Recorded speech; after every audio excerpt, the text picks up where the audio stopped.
And now, hello and a very warm welcome to Good Morning Kenya from wherever you're watching us from. It's 6th of August 2026 and it's a very good morning.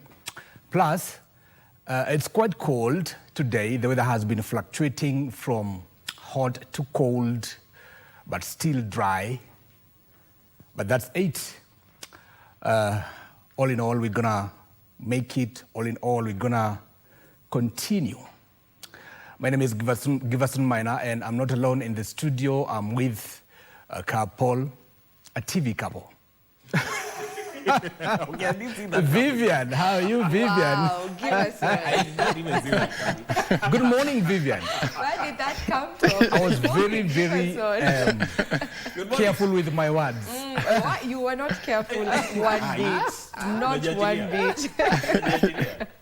A very good morning to each and every one of you who is just tuned in to the show. We always love you having here on board with us. Always love it when you start your morning on Good Morning Kenya. And today being a Thursday, you know how we do it on this show. We ensure that you get to be entertained as it is Entertainment Thursday. And on the conversations we'll be having today, I'll be having storytellers, that is filmmakers, two young filmmakers doing great things in the industry, as well as a hip-hop artist. That those are the conversations that will be coming your way, matters entertainment, and of course we always get to enjoy some music right here on the show by our very able disc jockey, Unique the DJ. Unique, good morning. Good morning, good morning. How are you doing this morning and what do you have in store for us today? We dare today. Nakwambia. Not we dare.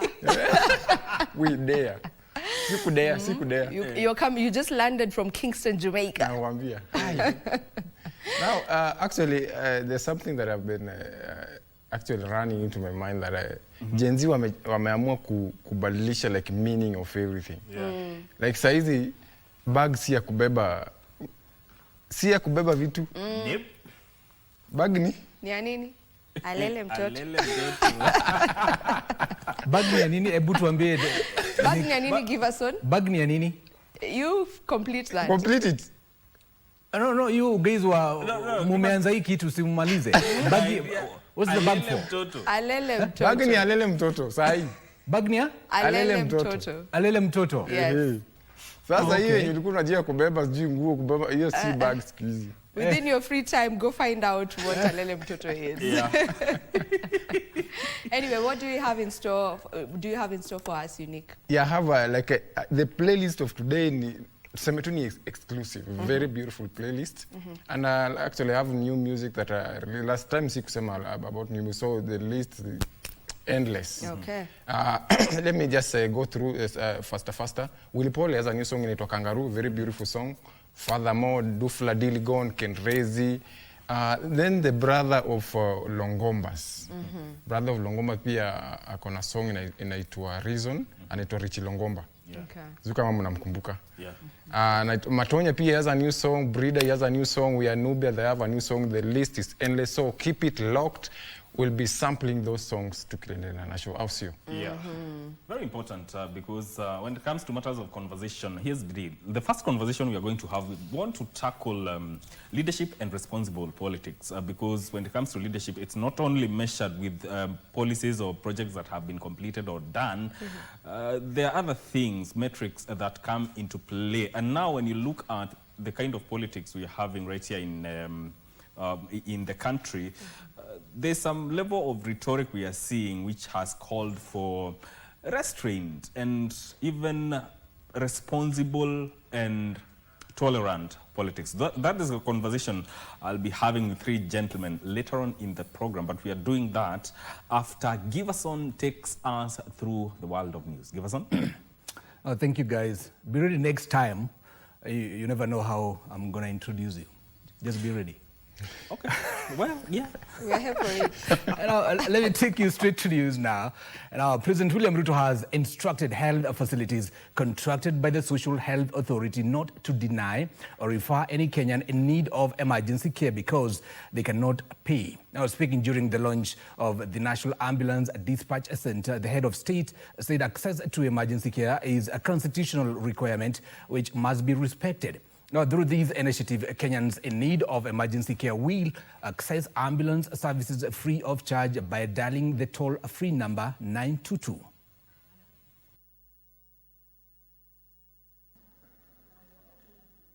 On Wednesday, President William Ruto presided over the launch of the SHA 922 Lifeline National Ambulance Dispatch Center in Nairobi.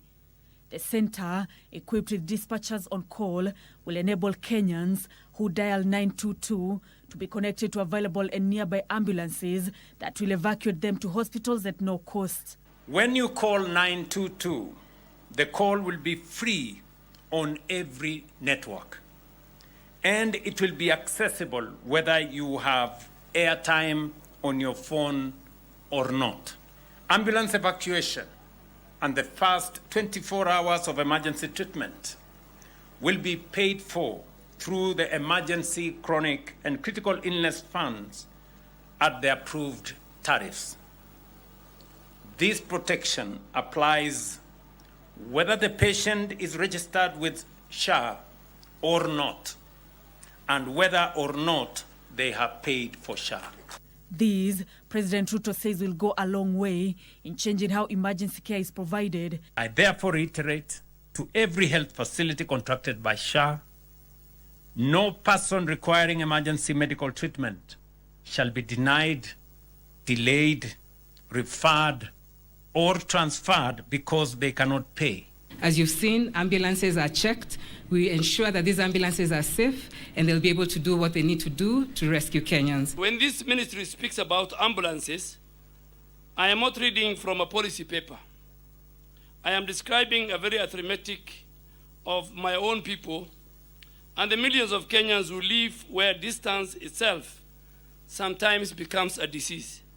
So far, 597 ambulances have been dispatched to all the 47 counties, with the head of state calling for the contracting of more providers to ensure every Kenyan, even in remote areas, is reached. Already, 1,243 ambulance and emergency service providers have been contracted by SHA. This is a very strong beginning, but it is not enough. I therefore direct SHA, working with the Ministry of Health and the Council of Governors, to complete the onboarding of every eligible public, county, faith-based and private ambulance operator by 30th December this year. If there's a claim ambayo imekwama, deal with that claim. Lakini tusiseme SHA is not working. As chair of COG, I am saying SHA is working. Some of the conditions to be prioritized in dispatch include heart attack, seizures, blood loss, stroke, snake bites, rabies, persistent chest pains, and consciousness, among others.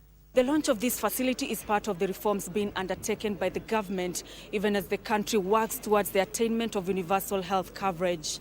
Nancy Okware, reporting from the Social Health Authority headquarters, Nairobi.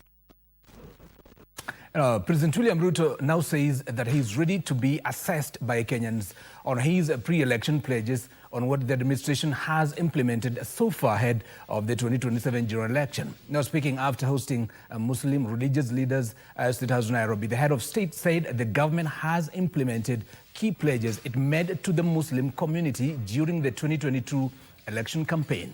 President Ruto, at the same time, took a swipe at the opposition for resorting to threats, coercion, and messages that could divide Kenyans along ethnic lines. Abdi Aziz Hashem now reports. Karibu sana Mheshimiwa Rais.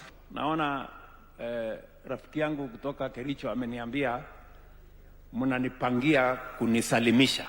Na mnajua msijaribu. Mnajua mimi ni mhubiri sugu sana.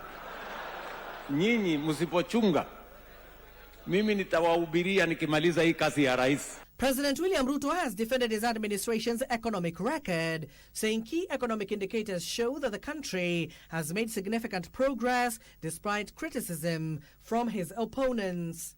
Haya mambo matano mimi nilikubaliana na nyinyi nitafanya, mimi nimeyatimiza. Na mimi niko tayari munifanyie mtihani mwaka ujao. Speaking after hosting Muslim religious leaders at State House Nairobi, the president said his government has fulfilled its key promises by stabilizing the economy and improved other sectors such as development, education, agriculture and health. So, kuna watu wanafikiri watatuchezea karata ya kamari. Kasongo must go, alafu atiwapite. Hapana, ikae namna hiyo. Tabuteni sera bwana. Ati watatuchanganya. Ati wakuje tu waimbe hapo, one time, Kasongo, must go, sijui nini. Ati alafu wapite. Watapita namna gani? Na vile tuko macho. President Ruto at the same time said the government has implemented key pledges it made to the Muslim community in the 2022 campaigns. Next month, tutakuwa na wakfu yenu itakuwa imekamilika na sasa mambo yenu inaweza kuendelea na taratibu yenu ifuatwe. During the meeting, the head of state also unveiled his vision for a long-term national development framework that he says will be people-centered and a national conversation that will culminate into a national development charter that transcends Vision 2030. Ile pesa ulichanga tangu 2005 nikiwa na wewe inaweza kufikia 1 billion, Your Excellency. And we don't take it for that. Na sababu ni kwa vile wewe ni mtu unaamini Mungu. Tutaambila nini? Kwa hivyo tusimame tupige kura tupate, kwa sababu petition inaleta uhasama, gharama inachelewesha maendeleo.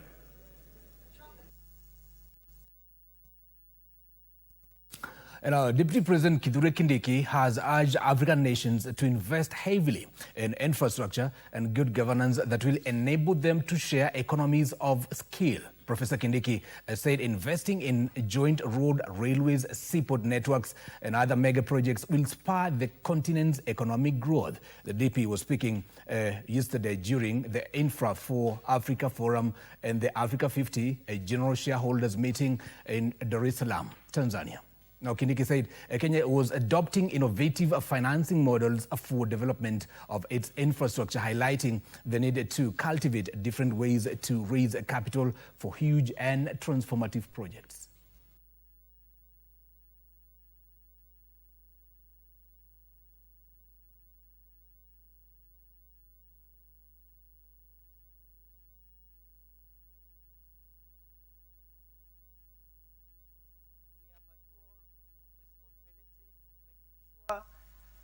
That we provide access to reliable, affordable energy, while at the same time having low emissions of, in terms of environmental protection.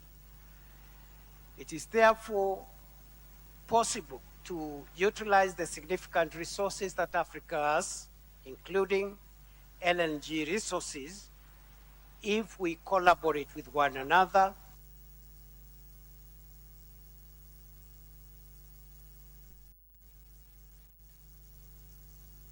To matters politics, an internal wrangle within the united opposition has ensued for the second consecutive day as former Deputy President Rigathi Gachagua now refutes claims of demanding that some affiliate parties fold and join DCP.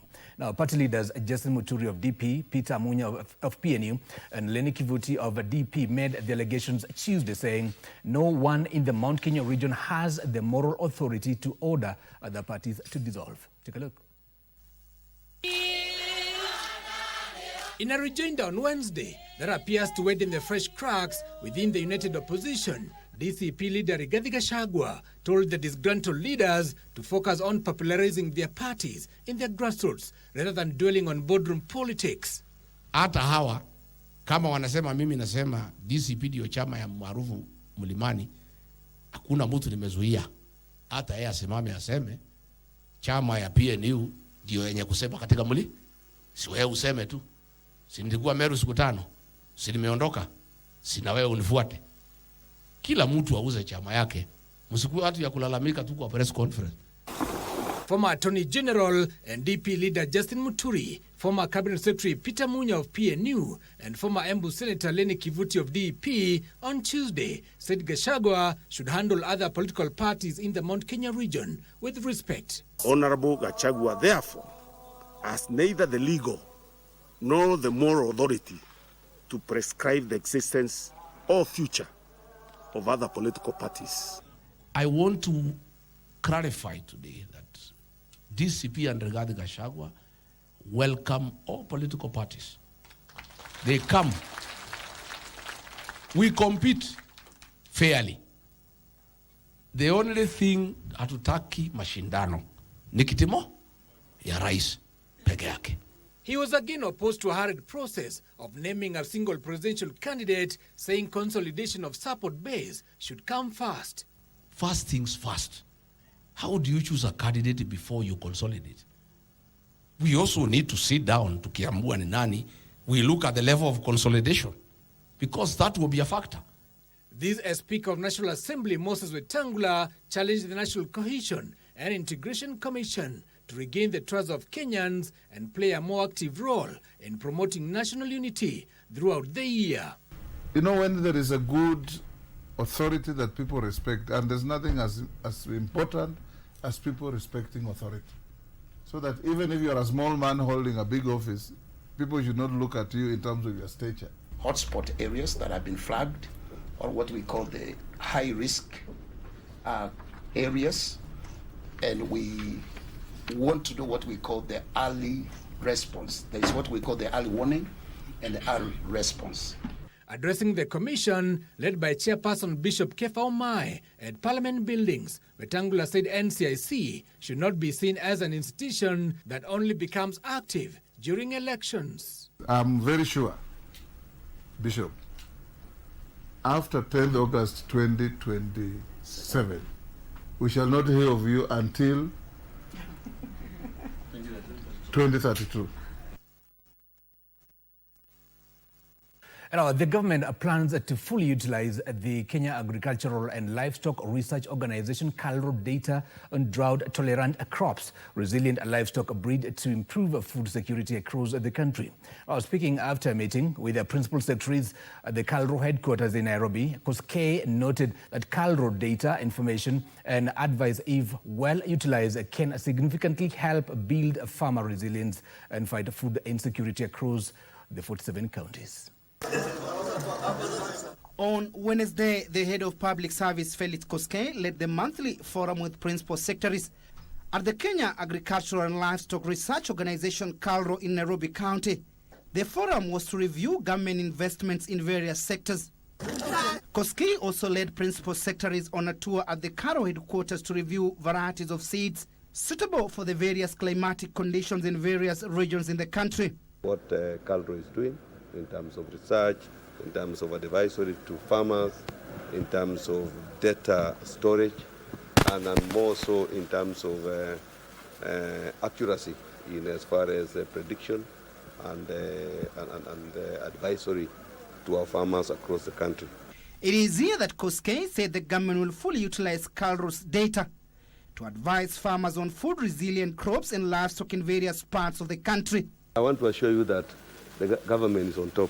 The growth failure that we are facing, we may have some losses, we may have less than normal harvest, but government has taken steps to ensure that farmers are taken care of as well as the consumers in the market. So we are good, and we are on top of things. The forum reinforced the whole of government approach in streamlining policy directive across state departments. Over the years, it has been one of those institutions that are ahead, that you can trust, because the researchers have come up with innovative ways of managing even climate change, trying to work on the genetics that are resilient, that will make our crops, our livestock withstand.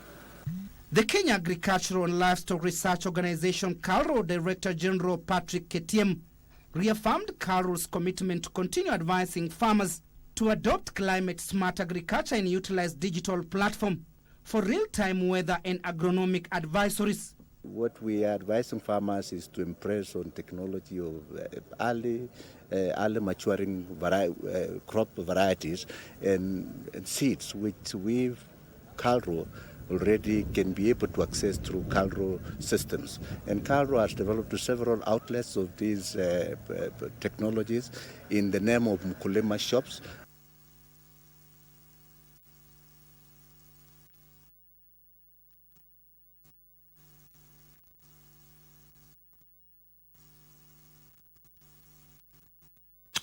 Thousands of vulnerable Kenyans living in informal settlements are set to benefit from free treatment after the Israeli embassy donated medicines and medical supplies worth more than 1 million Kenyan shillings to Faith Evangelistic Ministry Church to support its community medical camps. Now, speaking Wednesday during the handover ceremony, Israeli ambassador to Kenya, Gideon Bahar, said the donation reflects the strong partnership between Israel and Kenya in improving access to healthcare. At the same time, Faith Evangelistic Ministry head of medical department, Dr. Edith Mburu, noted that the donation, which includes medicines, surgical supplies, laboratory reagents, and reading glasses, that will be used during the church's upcoming free medical camp in Githurai 45, Kiambu County.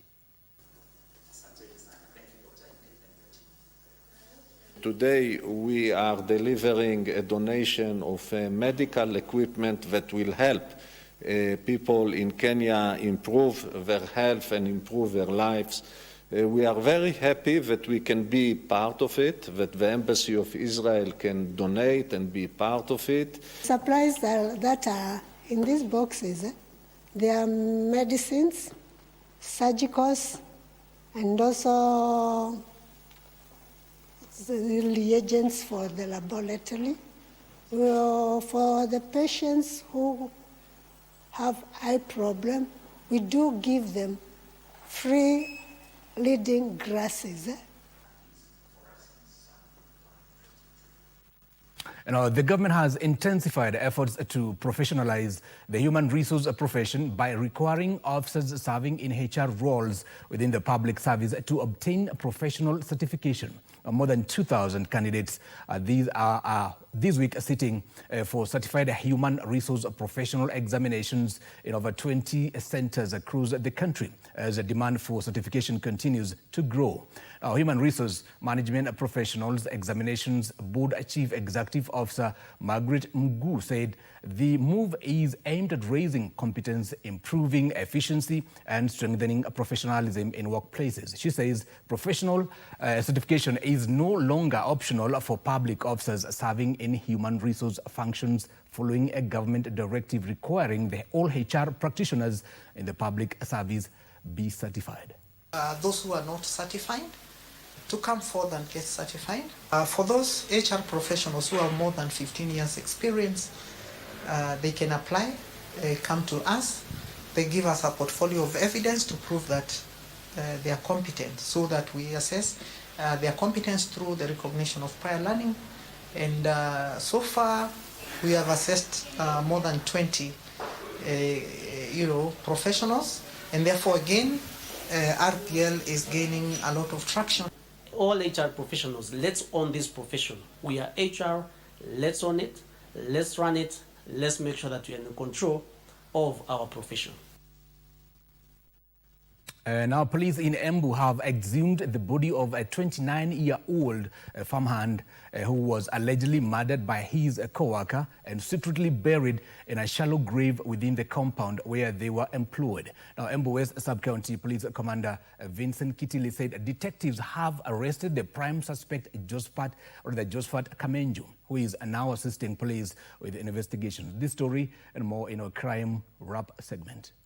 The body of 29-year-old Lawrence Murimi was exhumed after he was reported missing by his family. Embu West Sub-County Police Commander Vincent Kitili says detectives became suspicious after noticing injuries on Murimi's co-worker, now prime suspect Josephat Kamenju. Following interrogation, the suspect allegedly confessed and led police to the shallow grave where the body had been buried. Police say the suspect planted banana stems over the grave in an attempt to cover up the crime. The body was taken to Embu Level 5 Hospital mortuary for a post-mortem examination as investigations continue. Police say the suspect will be arraigned in court once investigations are complete. Yule mshukiwa akahojiwa sana, akafanyiwa interrogation na polisi, na baadaye akaweza kuongoza polisi mpaka mahali alipoweka ule mwili baada ya kufanya hicho kitendo cha uhaini. Kwa hivyo mshukiwa saa hizi tuko naye na tayari amefikishwa kotini tukiomba masiku ya uchunguzi. Sasa tumekonfirm mwili ni wake. Tunajisialisa kwenda mosali sai. Mimi sina mengi. Kenye nasema ni askari wafuatilie huyu mtu ametutendea hiyo kitendo sa unyama. In Kiambu County, police are investigating the death of a 55-year-old man whose body was found in a dam in Tinganga. Police say the man's body was recovered from a local dam, with a preliminary investigation suggesting he may have died by suicide following alleged family disputes. Authorities say investigations are ongoing to establish the circumstances surrounding the incident. Residents say several people have died in the dams over the past few years and are calling for improved security measures, including fencing off the dam to prevent further tragedies. Kuna kijana yetu walikuwa wamepotea, huyo Joseph Kinuthia Ruitimi. Tukaona ya kwamba watu waende waangalie kama ni mavazi yake, na wale walikuja wakaona ya kwamba viatu ni yake, jacket ni yake. Sisi tunaomba ya kwamba serikali ichukue jukumu la kuja kufence hii damu. In Isongo village in Mumias East, Kakamega County, grief has engulfed the residents after a grade 5 pupil was electrocuted at his family's home. The deceased, identified as Moses Atsulu, a pupil at Kaimba Comprehensive School, is reported to have died after coming into contact with a low-hanging live electricity wire at his home. Investigations into the incident have been launched. Nimeweza kuongea na OCPD na OCS ambaye ameinform watu wa Kenya Power waweze kukuja kuweza kujua ni nini imefanyika ndio hii ajali ambayo imetokea ikatokea. The family of Joy Kanini, a 25-year-old lady who was brutally murdered and her body mutilated in Nyeri, is seeking justice for their slain daughter. Speaking during her burial at Mutaro area of Ngobit ward, Laikipia County, the family is calling for justice for the death of Kanini. Ni jukumu ya serikali kulinda mali na maisha ya wananchi. Ni vigumu na uchungu mwingi wakati tunasimama hapa tukiwa tunaomboleza msichana ambaye anaitwa Joy Kanini ambaye yako na miaka michache. What quite sad events right there. Our condolences to the families of those who have been affected. That's where we end our coverage on the world of news for now, but just to leave you with a quote. Now, Thursday is the time to finish strong, now push past fatigue and set up a great weekend. My name is Givas Maina. Good morning. Kenya continues on the other side with Mike Migwi. But before that, a short commercial break.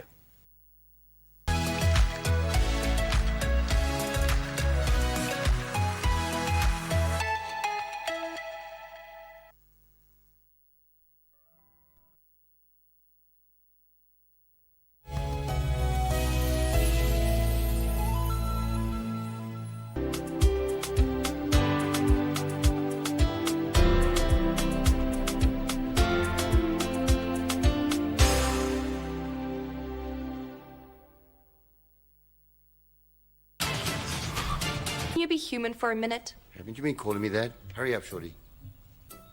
Wait, who's Shorty? We barely know each other. Please show a hint of kindness. What's with the hostility? Why didn't you tell me yet you had arrived? Your ex-girlfriend banned me from contacting you. You want to say something? I didn't say anything. But your eyes tell me you've got something to say. Oh, he even wants to control how I think. What a horrifying character.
Lights on, volume up. This is where stories come alive. From local drama that hits close to home. Huyu ni nani? Alinivamia akiwa na vijana wengine wawili. Toka nje. Hii nyumba yako. Yote ni porojo. To international series everyone's talking about. Stories that pull you in. Characters you won't forget. Stop complaining and just get out of here. Go now, go. We turn up the volume with music that moves, showcases rising stars and bring the beat straight to your living room.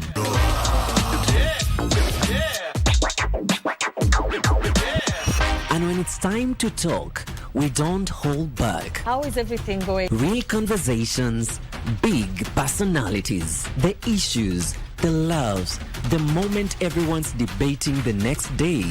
Every show, every night, different voices, one destination. This is television that feels alive, unpredictable, and missable.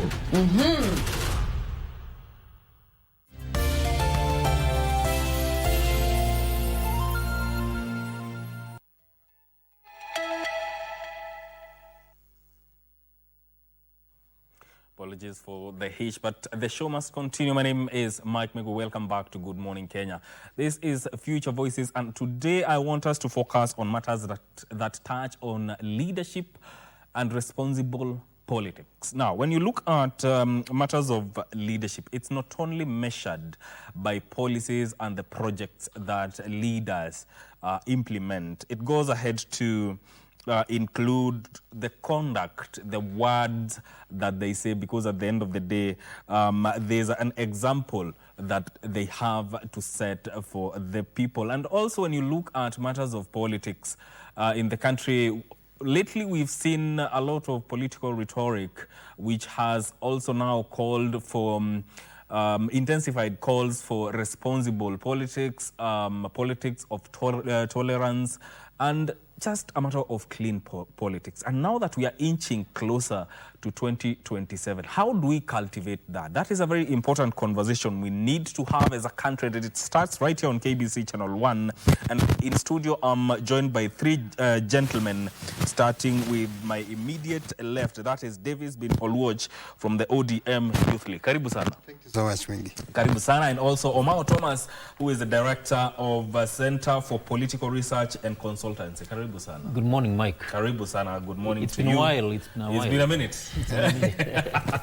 Karibu sana. Thank you. George is a politician and governance expert. That is George Gishuki Nganga. Karibu sana. Asante, Mike. Umekuaje? Good morning. Morning to you. Good morning, Kenya. And wa Kenya kabisa. Kabisa. Asante sana. Let's get into this conversation because we are living at a time when we need to rethink how we view leadership, and we need to sit down and rethink how we handle politics. I'll start with you, Davis. When you look at the current political climate within the country, from public rallies, social media exchanges, to parliamentary debates, what would you say? How would you describe our politics today? Have we become responsible? Thank you so much, Mike, for having me once again. I think these are quite a number of times I've been here. Yeah. And what I can say is that, Mike, our politicians are forgetful.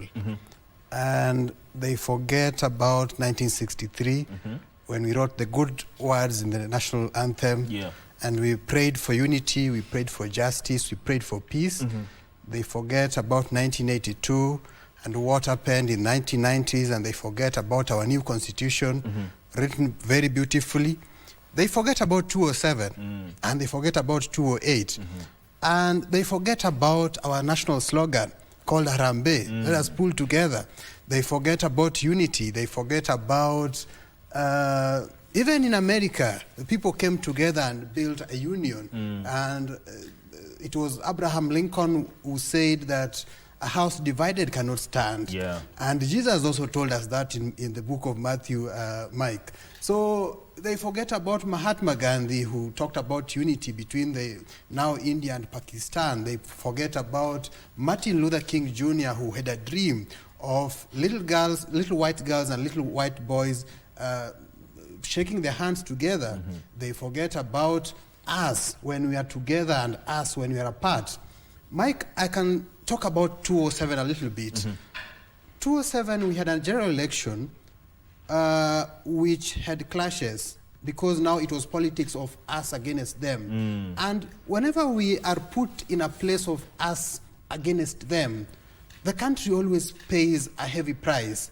And whenever we come together, Migwi, let me tell you about now 2008, when now we came together during the National Accord.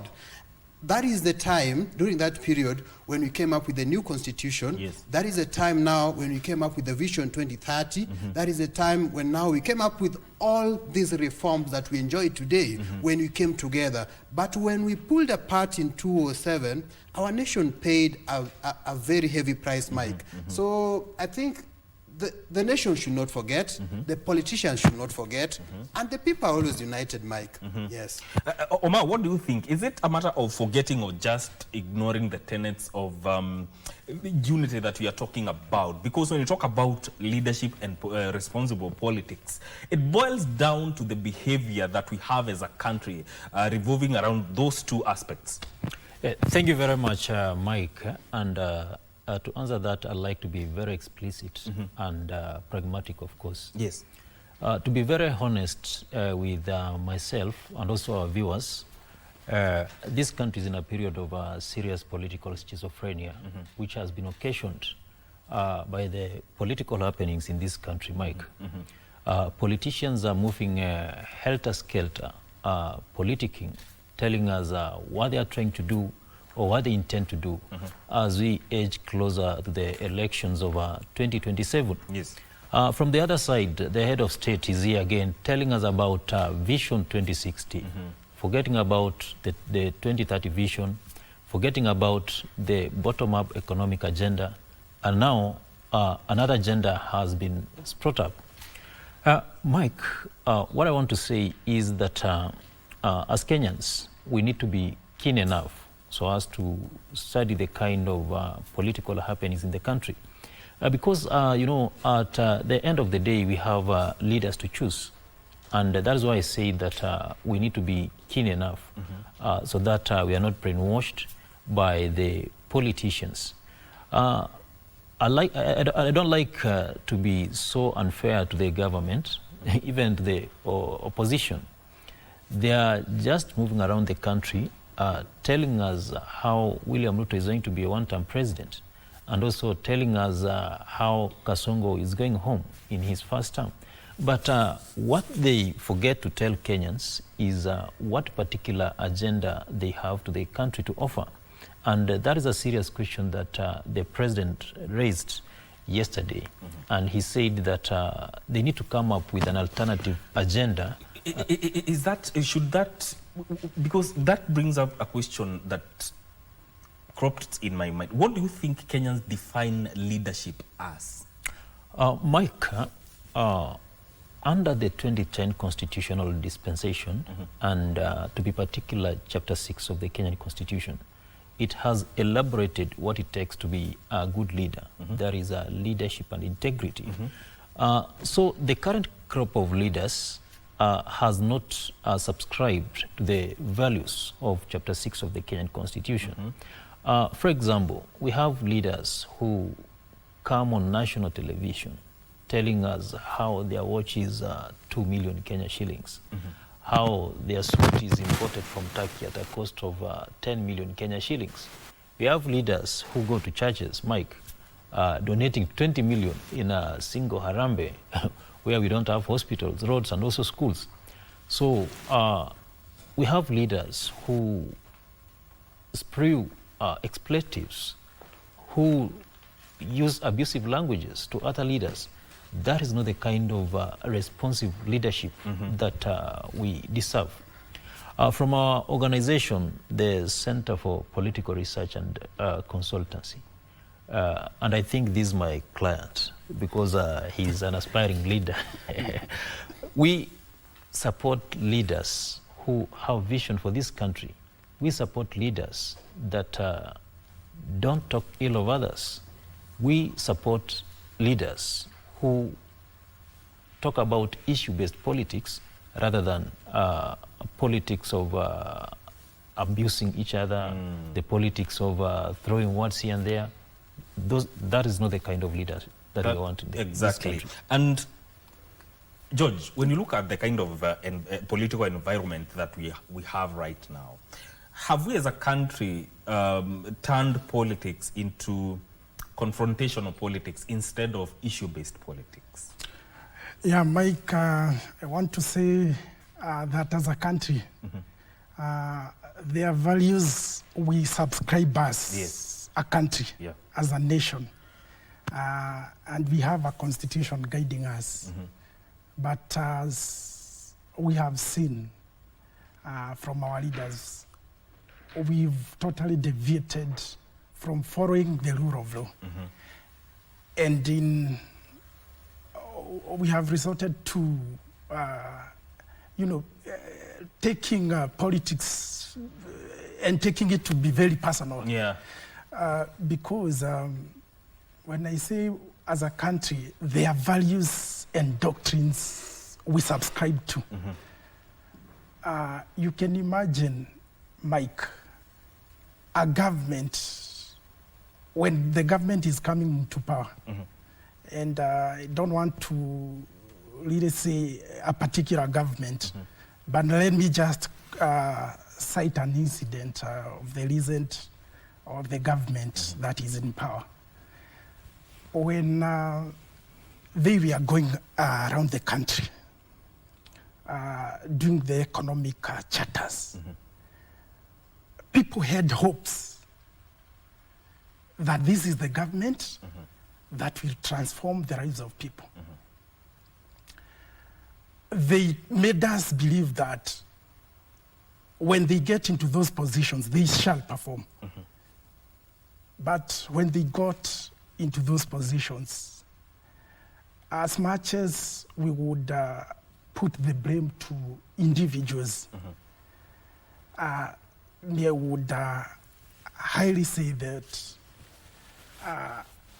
in every institution, the head of every institution should be careful, because if a country goes down, the focus shall be onto that head of state, the person who is the head of state. But then again, this is not a matter of performance. I'm asking about the kind of politics we are doing. Have we allowed it to be confrontational, such that we are putting issues aside and not focusing really on issues, but it's a me against you kind of politics? Yeah, Mike, I believe if we've been working together, seeking power, and I want to quote when this government came into power, barely 1 year, we saw what happened, and between the president and the deputy president, and this is not just happening at that level. It is also happening. Go and there is a lot of battles going on between the governors and the deputy governors. So there has been dishonesty all along, and now this is making it personal.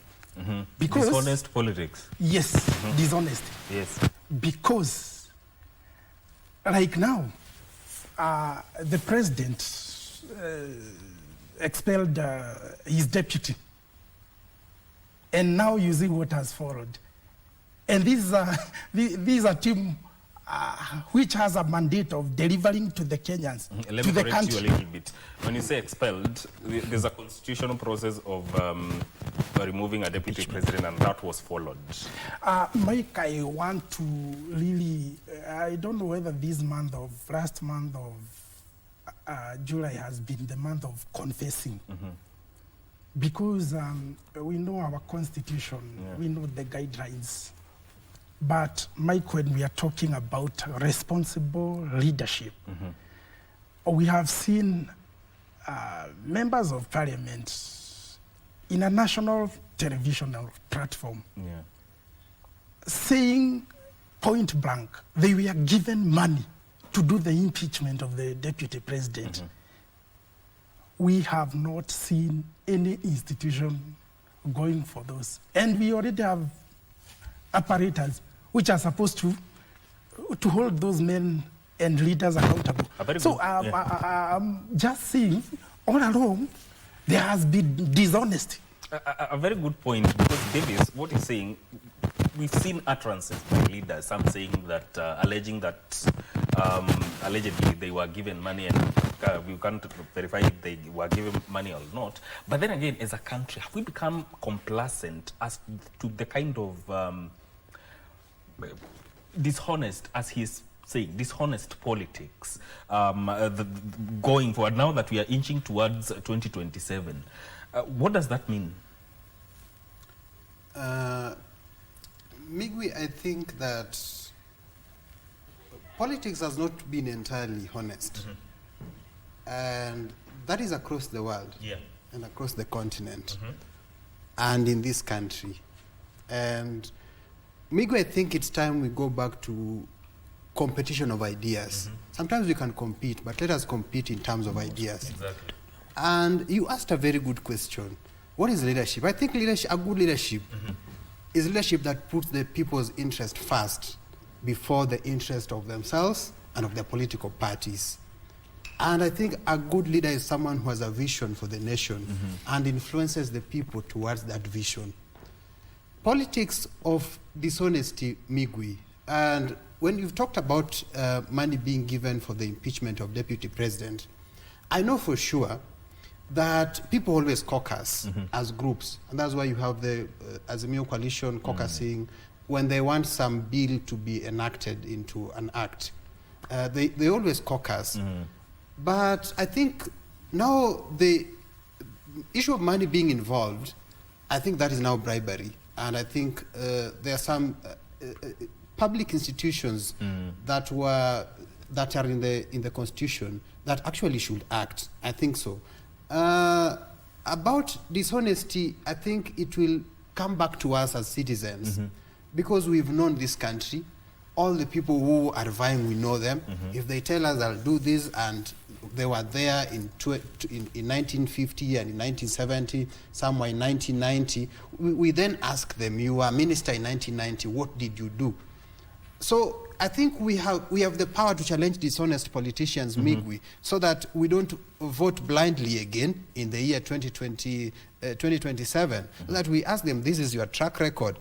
Okay, you are minister, all these people who want to vie for president, they have been in government at one point. We ask them, what is your track record? Then we ask them, now, what is your vision going forward? Where is the country now? What is your vision in terms of infrastructure? What is your vision in terms of healthcare? What is your vision in terms of digital media? What is your vision in terms of education and in terms of ending corruption and tribalism? Then they lay to us their vision.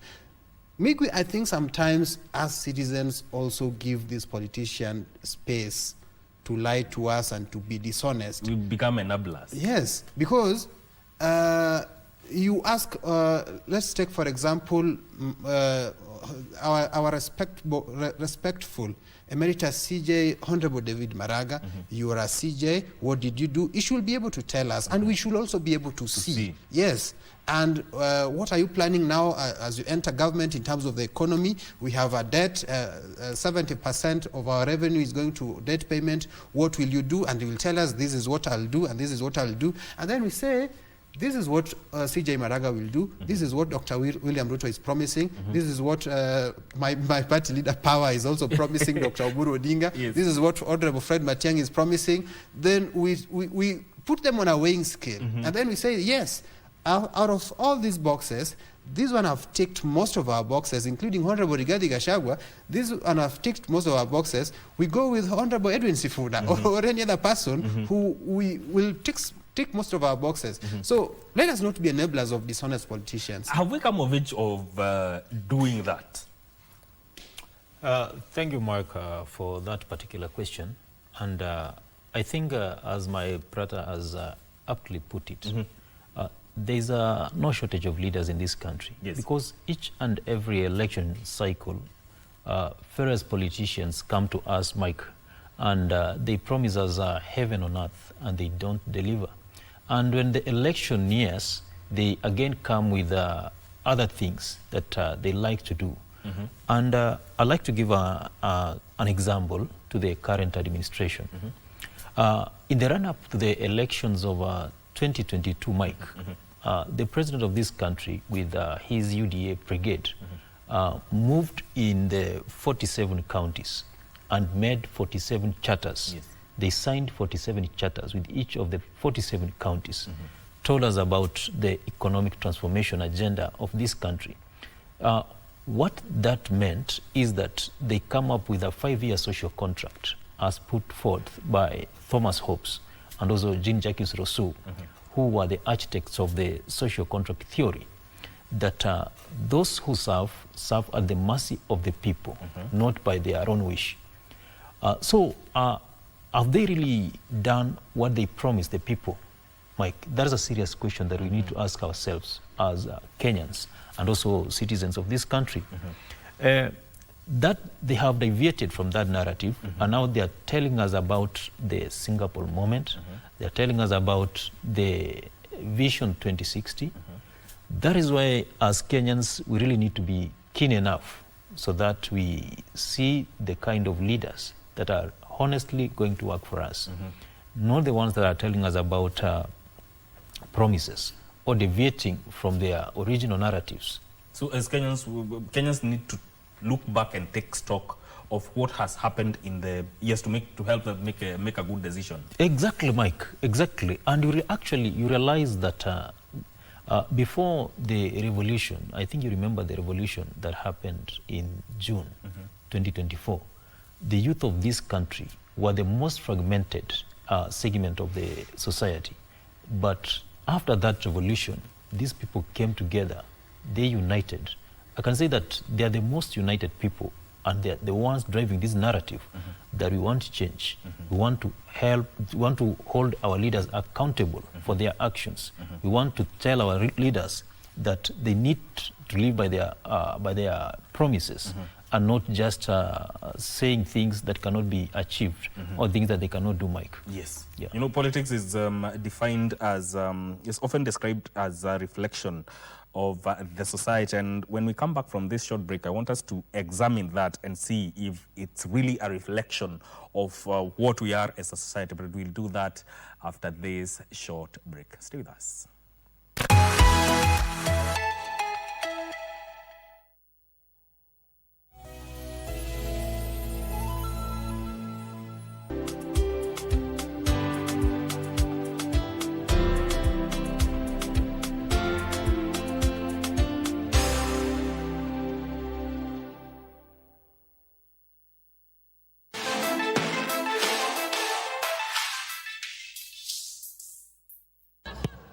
Ramo Lepe.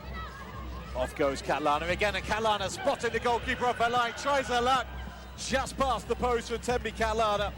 They're very quick thinking from the South Africa forward. Excellent peripheral vision from South Africa's goal scorer. Well onside, as you can see. Dabilgu, well, where was she? She didn't get the contact she would have wanted. Catalana, I think she would have wanted to lift that over the goalkeeper. It was a really great team effort. I think in the history of South African football, this team always comes back to perform, and we knew how much it was important for us to first get this victory, and then we'll see everything that comes from it. And your player of the match, what does it mean? I know you are a team player, but what does it mean to get this individual accolade? For me, it's a boost, personally. I started slow with the tournament as the third game, and I think I'm getting my momentum. And thanks to my teammates, I don't think I would be here today if it wasn't for them, for their encouragement, all the challenges and difficulties we face every day in training. And this belongs to them more than it belongs to me.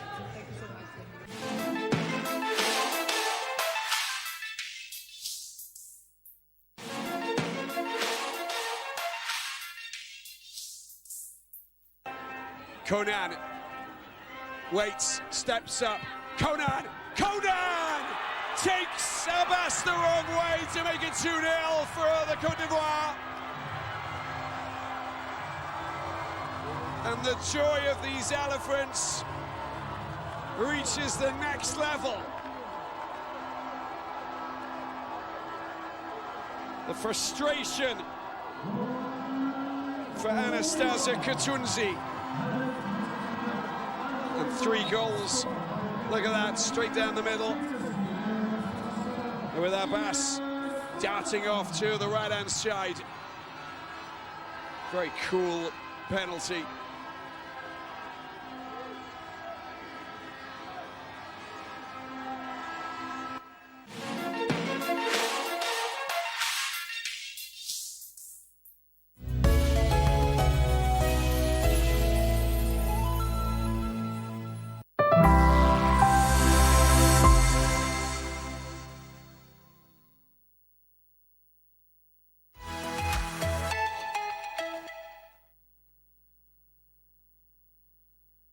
All right, welcome back. You're still watching Good Morning Kenya. We're handling matters of leadership and responsible politics.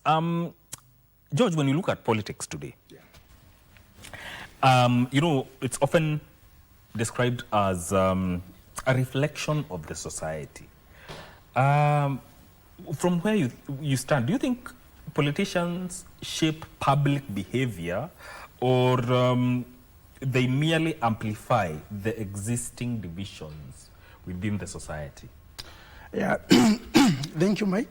You know, leadership is all about statesmanship, not survival. But what we are seeing, actually, it is men fighting for the positions, for survival, to be in power, to serve their own personal interests.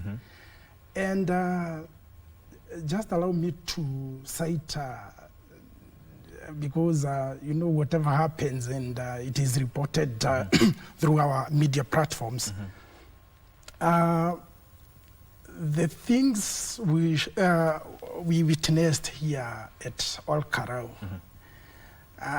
you really would ask yourself, where are we heading as a society and as a government? And now that brings me to,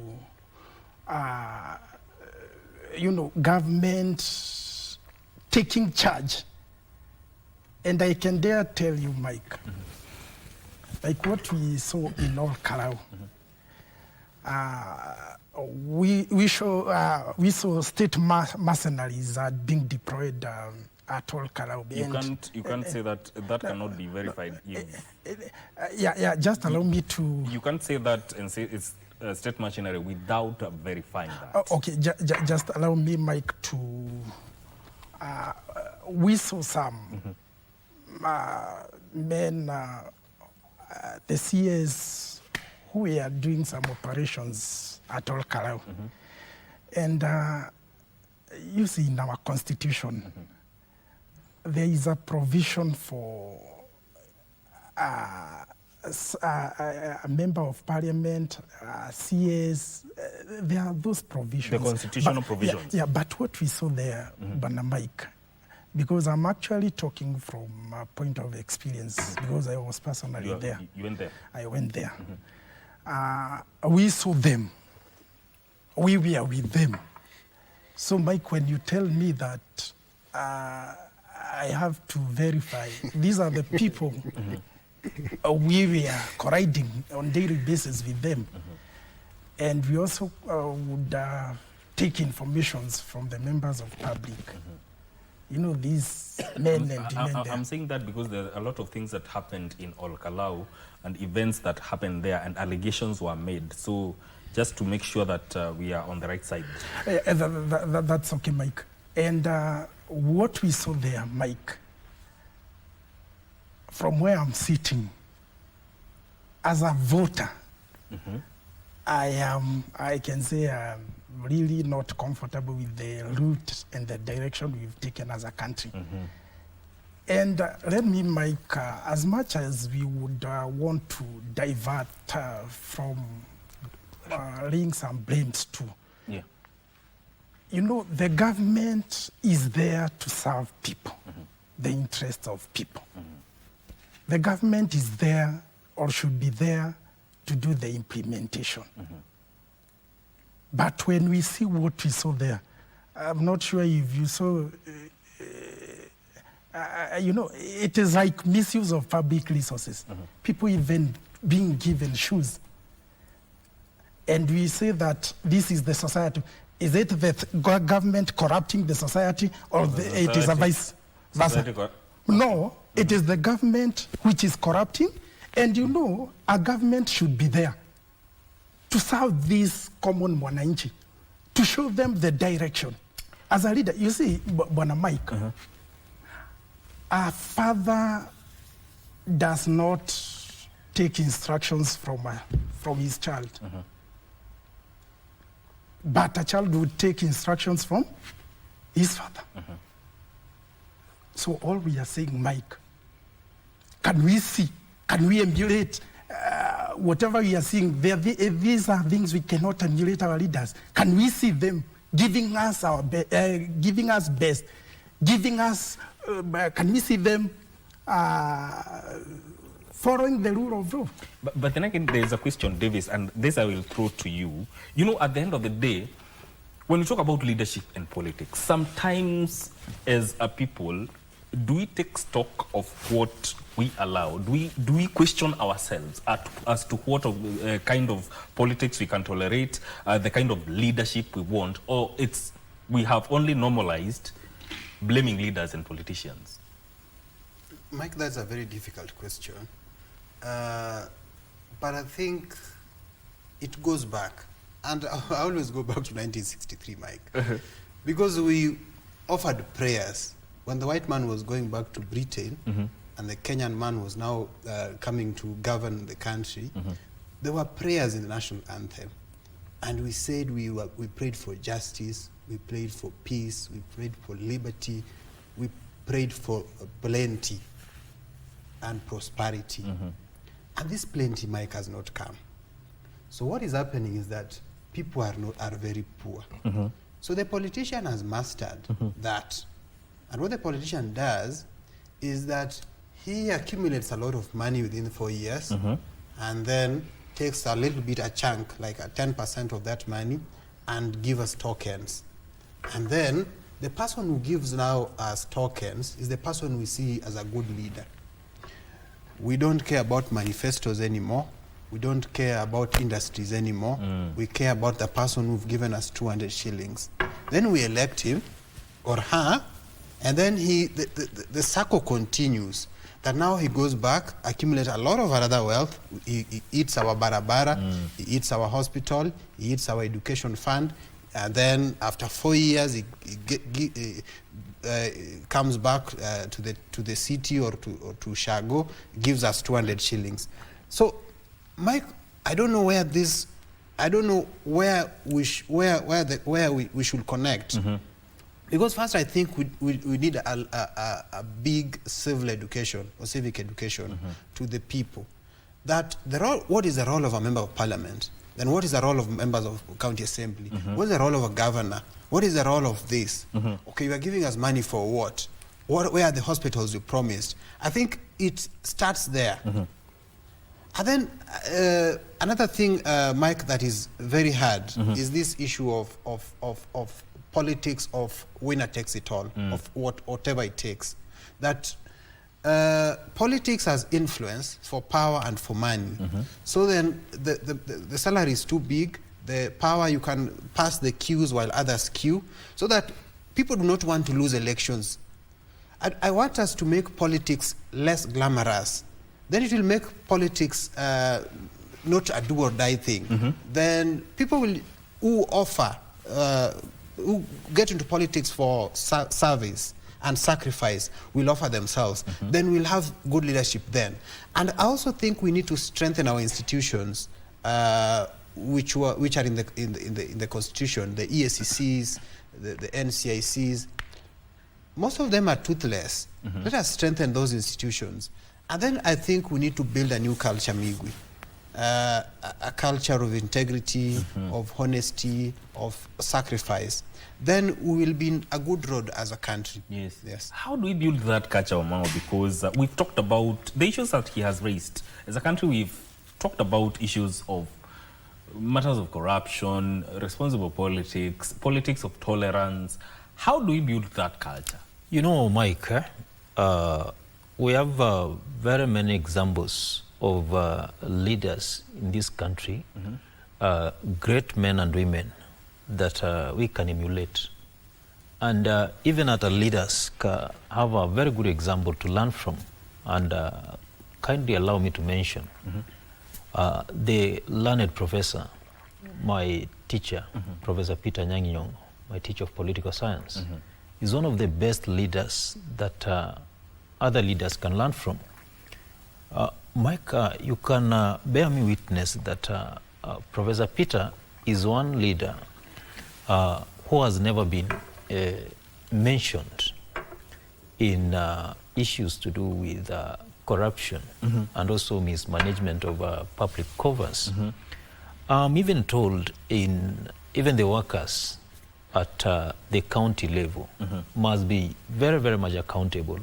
And that is the reason enough as to why you don't hear about corruption cases from that particular county, mismanagement of public funds.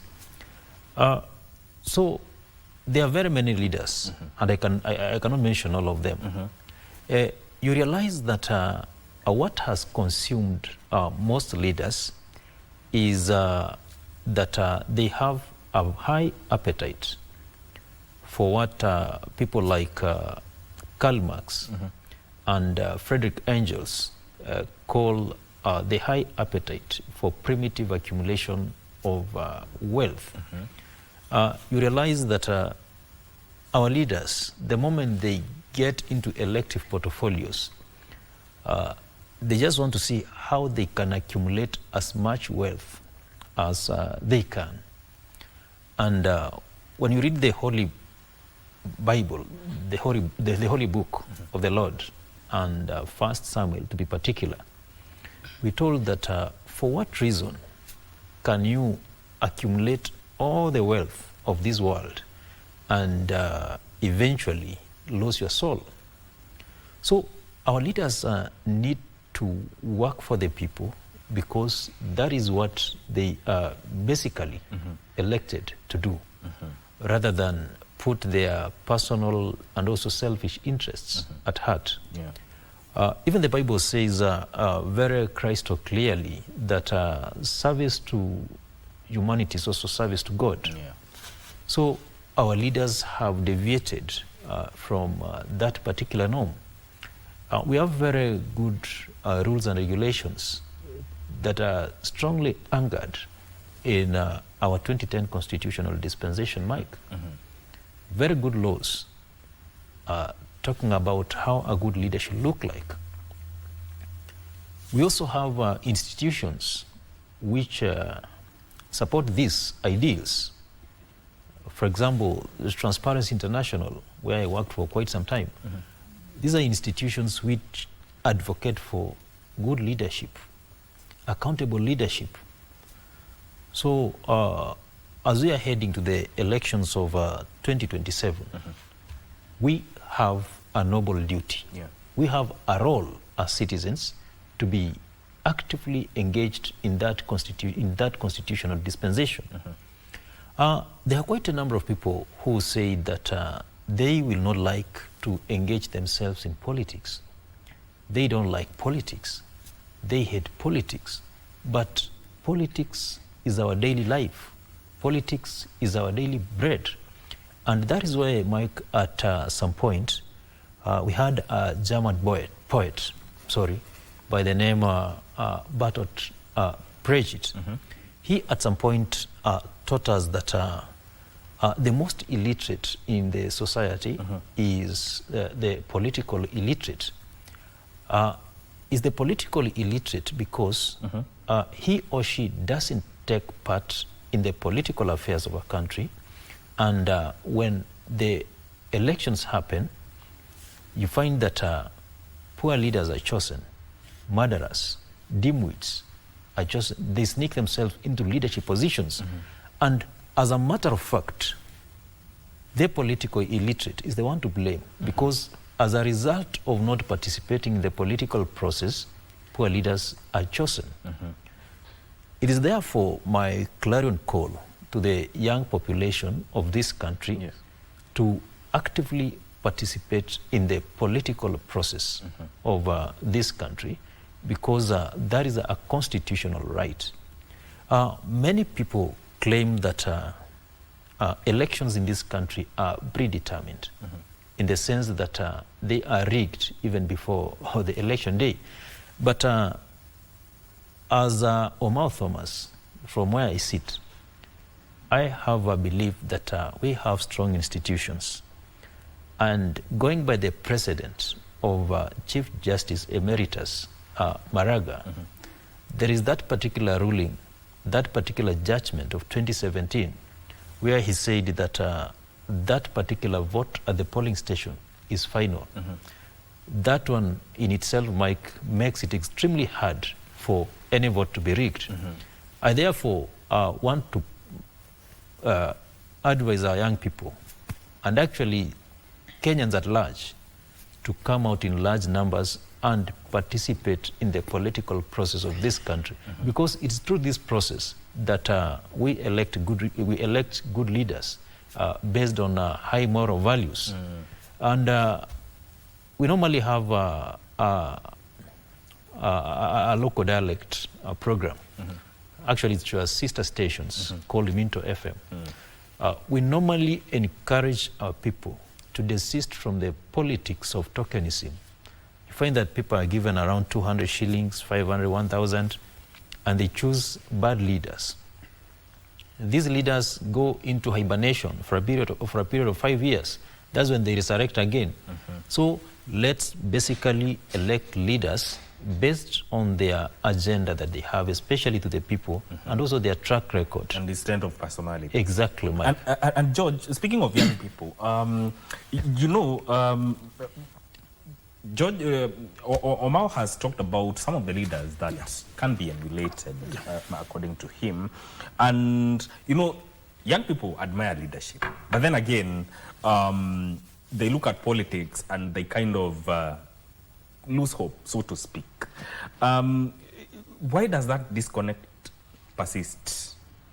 Leadership for young people, they want to rise to this leadership. But then again, they look at the kind of politics. They say, you know what, let me take a step back. Yeah, Mike, all along I've been into my political party, the DCP, for quite around 2 years. Yes. And what I have seen, this is a party that is embracing the young men and women. And of course, you know, the slogan is Sikizam Kenya. So we are listening to the people and we are listening to what is happening in the ground. But because we've been into politics, we've seen how things are done, how political parties are running their businesses. But I can say there has been, let me say, a lot of gatekeeping in the parties, obstructing the young people from rising to those positions. And Mike, with all due diligence, just allow me to cite when the debate about who is to be the flag bearer is happening in the United Opposition. There are some parties which are there, and that party doesn't even have followers, or it has some followers, but a few. But you see, they want to be there. These are not people who are empowering young generations to come on board, to come and take positions. When my brother Davis talks of akina Oburu Odinga tunataka power, you can imagine, Mike. We respect the work he has done for our country and what he has been doing all along. But you can imagine, at his age, he has mentored so many young, which made even the rights of Akina Sifuna to get out of the party, because they do not have space. There is gatekeeping in the parties. Gatekeeping. So gatekeeping has crushed the visions of young men and women rising into powers. And maybe because I know even our seniors are watching us, let us give the young people some space. You know, where there is no generation, back in our proverb from my community, where there is no the young generation, there's no hope for the future. There is no hope for the future, and that generation will definitely perish. So why don't we give these young some space? Why don't we give them a benefit of doubt? We give them chances. Yes. And out of the chance we've given them, now we shall now judge them based on their performance. And I want to echo the words of my colleague here. We've seen leaders coming into the last minute to deliver the package in the last minute. And that is all we are talking, dishonesty. We want to see honest leaders nurturing, raising young men and women into those positions. We don't want to see very old generations clinging and refusing even to give some spaces to young people. Because I believe the vision of this country, it is better in the hands of young generation. This is a conversation that can take a lot of time when it comes to matters of politics and leadership. But I want to give you each a minute to give your closing remarks as the way forward. When it comes to leadership and politics, Davis, what's the way forward? Mike, first, I don't know why you allow my brother to attack my party leader. So, talk about your political party. Because, Mike, if you're talking about responsible leadership, we know for sure, Mike, that his party leader is a very divisive person. And actually, that is now what I want to say as my closing remarks. Let us think win-win as a country. Let us think that the mountain can win, at the same time the lake is winning, and the valley is winning, and the ocean is winning, and women are winning, and men are winning, and youth are winning, and the not so young and the old are winning, the journalists are winning, and the medics are winning. Everyone can win. We have a big pie. Mike, we are still a developing country. We are not still even yet developed. Meaning there's still a lot of things that are supposed to be in this country. Meaning those things are enough for everyone. Let us not think about scarcity. Let us have abundance mindset that we have enough for everyone. For children living in Turkana, for children living in Kisii. Let us stop these divisive issues of us versus them. It is the Muslims versus the Christians, the mountain versus the valley. It is the youth versus the not so young or the old. So, Mike, as I depart, I'm saying, and Mike, when I was here last time, I talked about Jesse Jackson. He recently passed away. Jesse Jackson says that the wolf is an enemy of the sheep. But there are times that the wolf and the sheep agree. They all agree that they don't want the forest to burn. They don't want heavy rains. They agree at some point. Let us, as a country, sometimes come together and agree on things.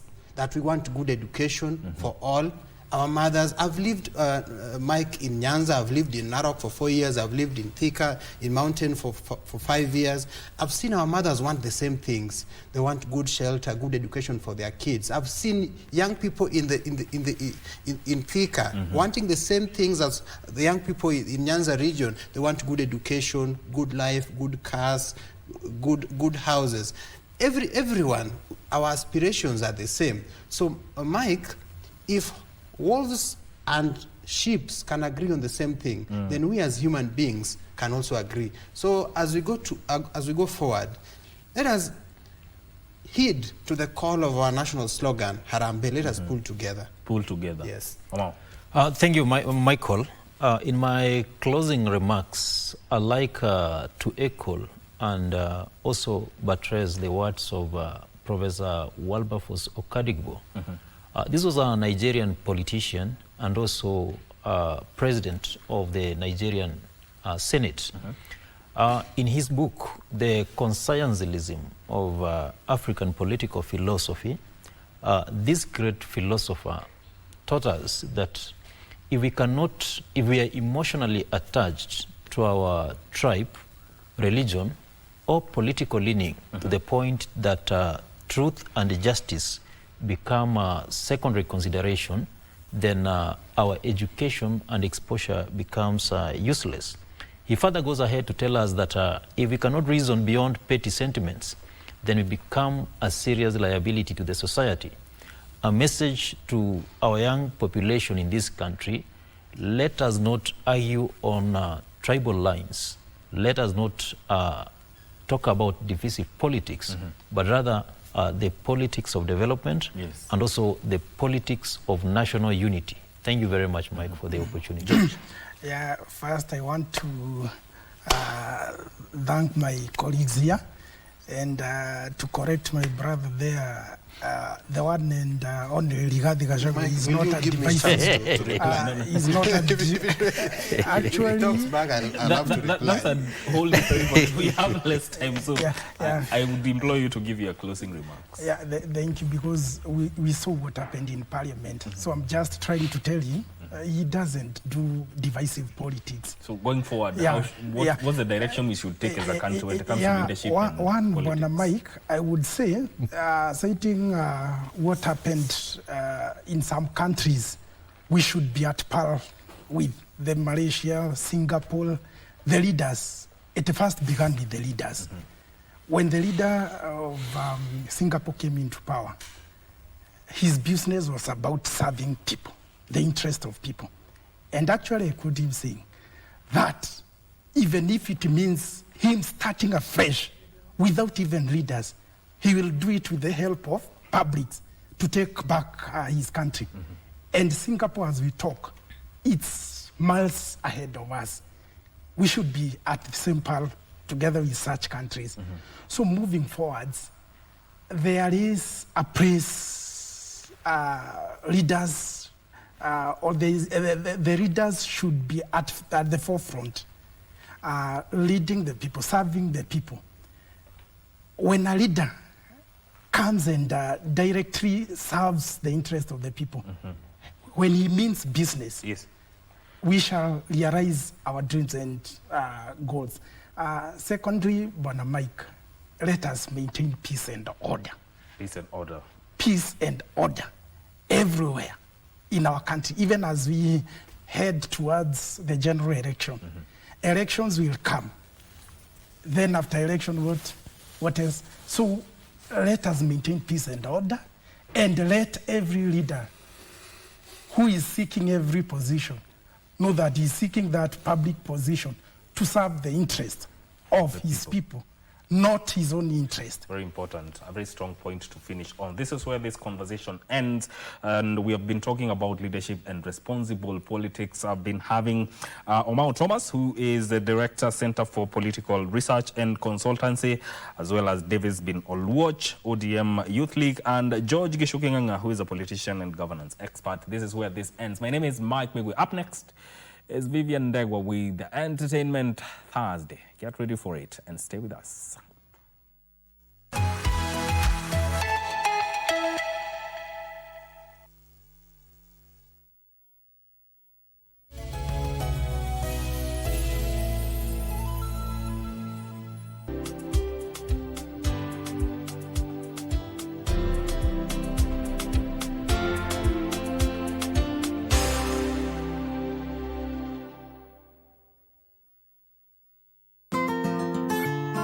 Wiki hii kwenye Mkulima tunaangazia ufugaji wa mbwa aina mbalimbali hapa nchini Kenya. Correction inaingia mahali dogi labda ni mkali sana na wewe umeshindwa kummanage. Sasa hiyo kali yake imezidi.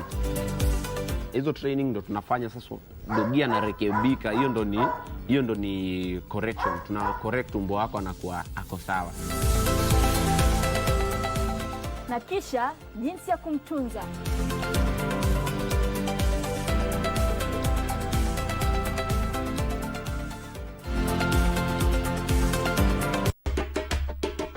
Nikieleza kama huyo mtosi ndiye alinifuta kasi na ndio nikakuachia kwa sababu ya hasira, nitakuwa nasema urongo. Sasa wewe najua Mswahili ilisema hasira hasara. Mswahili kali mlikuwa nao. How comes you are just chasing me through phone? You are testing me the text. Sasa leo wewe kizungu kinakulemea, si uongee Kiswahili. Mimi mwenyewe nimemvumilia. Hiyo kali uliipata wapi? Ndani ya barabara. Ndani ya barabara. Ilikuwa imeng'olewa vitu ama ilikuwa haijang'olewa? Ilikuwa imeng'olewa. Ilikuwa imeng'olewa. Ni mimi nilingoa ama ni nani aling'oa? Wenda aliwacha hapo. Mimi mtu unaendesha kali vizuri, unapeleka mtu kuchukua mabarua kule, anachukua mheshimiwa.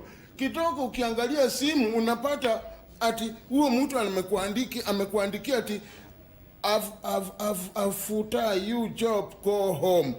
Leave my car there.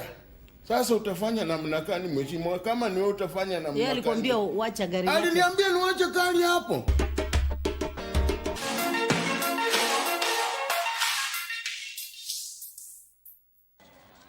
Cote d'Ivoire on the attack once again. They're picking up loose balls. It goes down to the right-hand side. A chance for Kouassi. Kouassi tried to get a ball across. Wow. That was a deadly piece of play. And look at what Abbas does at the back in goal. That's the run. Pulls it back. First time shot. Slightly tame there from Ouedraogo.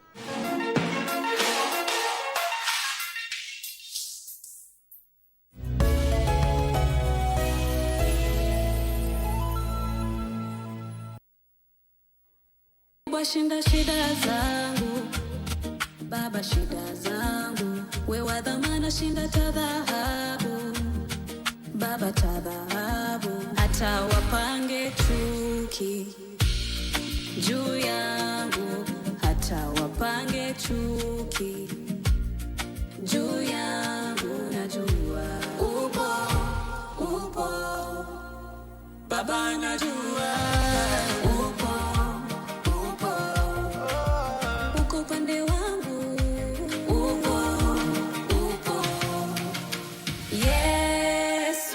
nifungue macho nione.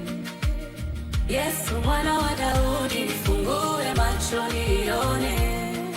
Nije wangapi wako upande wangu, nifungue macho nione. Wanasema nimesota, mimi sina do. Mara niko wash na osha do. Wacha kuspread hizo rumors. Ati gari yangu ni alone. Unique nimewekwa na sponyo. Wacha kuspread hizo rumors. Dada masi. Don't spread.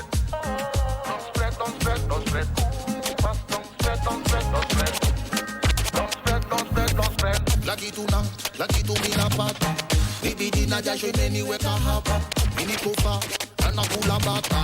Wenye wivu wajinyonge wakitaka. Wanababaika sana wakiona vile Mungu anafungua njia. Unique boy. Pambana, usiseme Illuminati na nisaidia. Wanahangaika sana wakitafuta vile wataniharibia. Vile nachopata naridhika na najivunia. Wanasema nimesota, mimi sina do.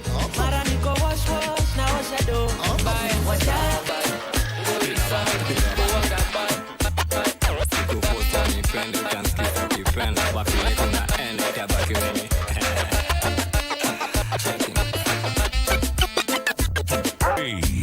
It's the one and only DJ Unique, the messenger.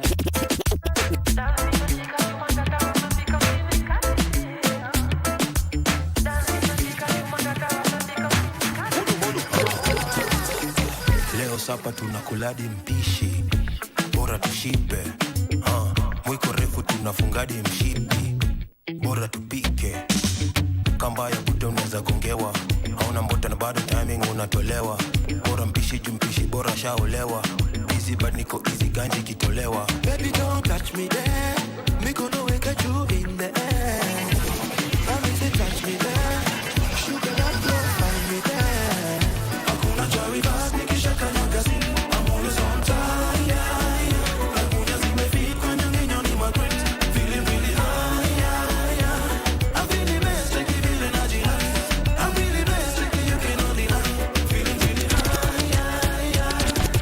High, yeah, yeah. And I think who made it pass me no medicine.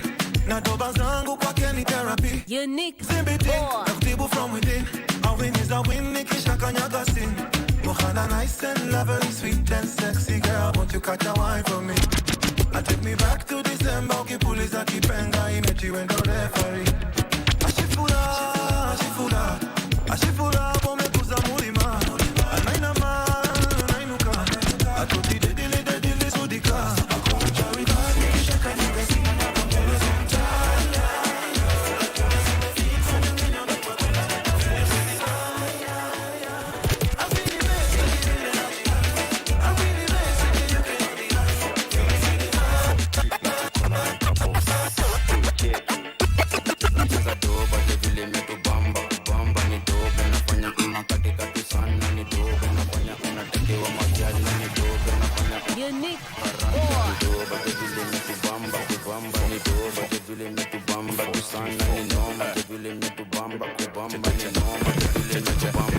Cheza hiyo doba kikitingiza toba mogoka inanionyesha leo nishuke na kamoja dunda lafu okota legeza putatokwa si tumezoza tangu enzi zaki watu washikane wa mbili witaleta mbili lazima stawaka so nimejipini mazigizigi stingonza kidead so nacheza na kiwiliwili nishatepa kebin moshi meja kwa watu washikane wa mbili witaleta mbili lazima stawaka so nimejipini mazigizigi stingonza kidead so nacheza na kiwiliwili nishatepa kebin moshi meja kwa wingi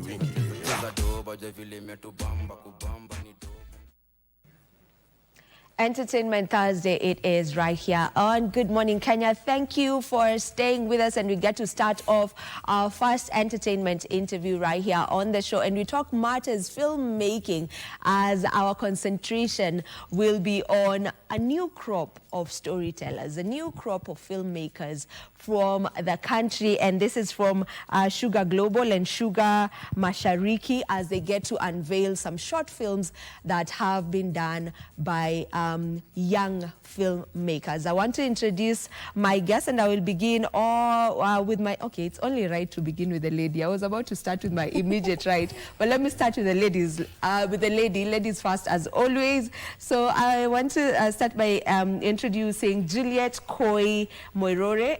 She is a director, and she's the director of the short film Butterflies that we'll be talking about today. Welcome to the program. It's a pleasure to have you here. Santi, thank you. All right, and then we also have Trevor Sudi, and Trevor Sudi is the director of The Test, which also is a short film that we'll be talking about. Welcome to the program. Thank you. It's a pleasure to have the both of you here. So first of all, before we get into the films that you have recently made, one has already premiered, one is yet to premiere. Before we get into all of that, I want us to get to know Koi personally, and also get to know Trevor. So if I may begin with you, Koi, if you could just take us through your journey in the film scene. Where exactly did your love for film begin, and how has that been for you over the years? Yeah, I think my love for film ilianza kwanza with the video format before I pivoted into film. I think ilianza when I was transitioning from primary to high school. I saw this movie kwa laptop ya sister yangu kitambo, and I was like, nataka kufeel vile hiyo film imefanya ni feel. I want to feel that. So it was like I got interested in that medium and kind of started pursuing it. But mainly I did videography. I studied something different. I studied international relations and diplomacy. But I was kind of interested in now being able to merge those stories, and I was also doing some work in the creative space. So then I got into videography, And then I was like, I nataka sa kufanya long form content. Then I pivoted into film.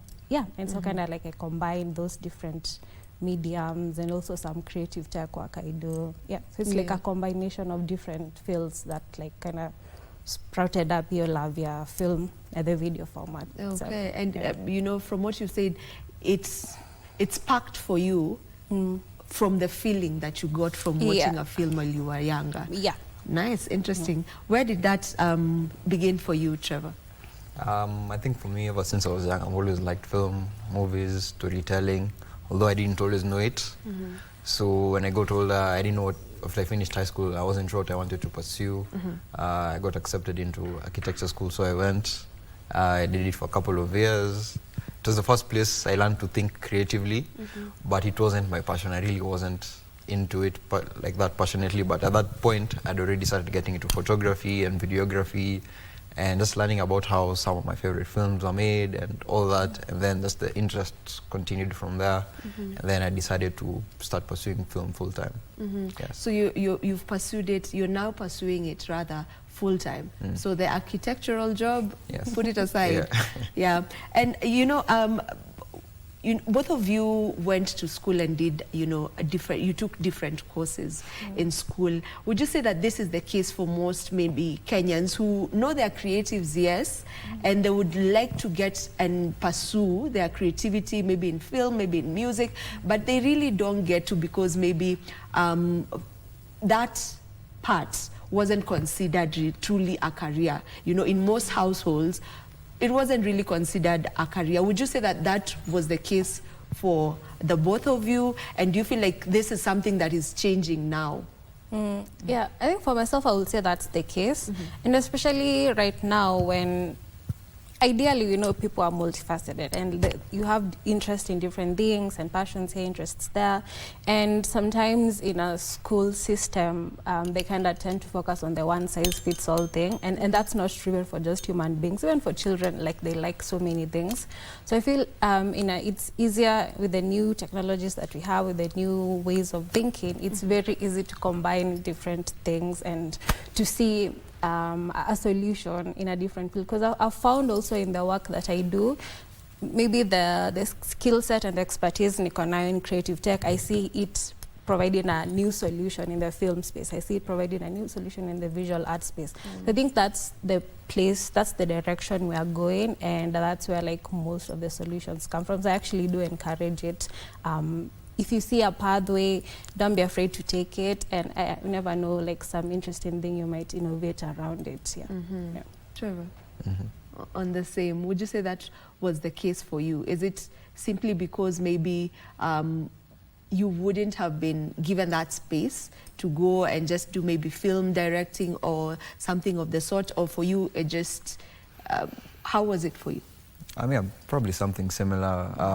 Yeah, just as a child, there may be not too many avenues to express yourself, and I think that's changing now. I even see it with some of my young nieces and nephews, just what they do and how creative they can be in this age, and I think that's a good thing to see. So yeah, just encourage people to pursue what they want and just express themselves, especially when they're young.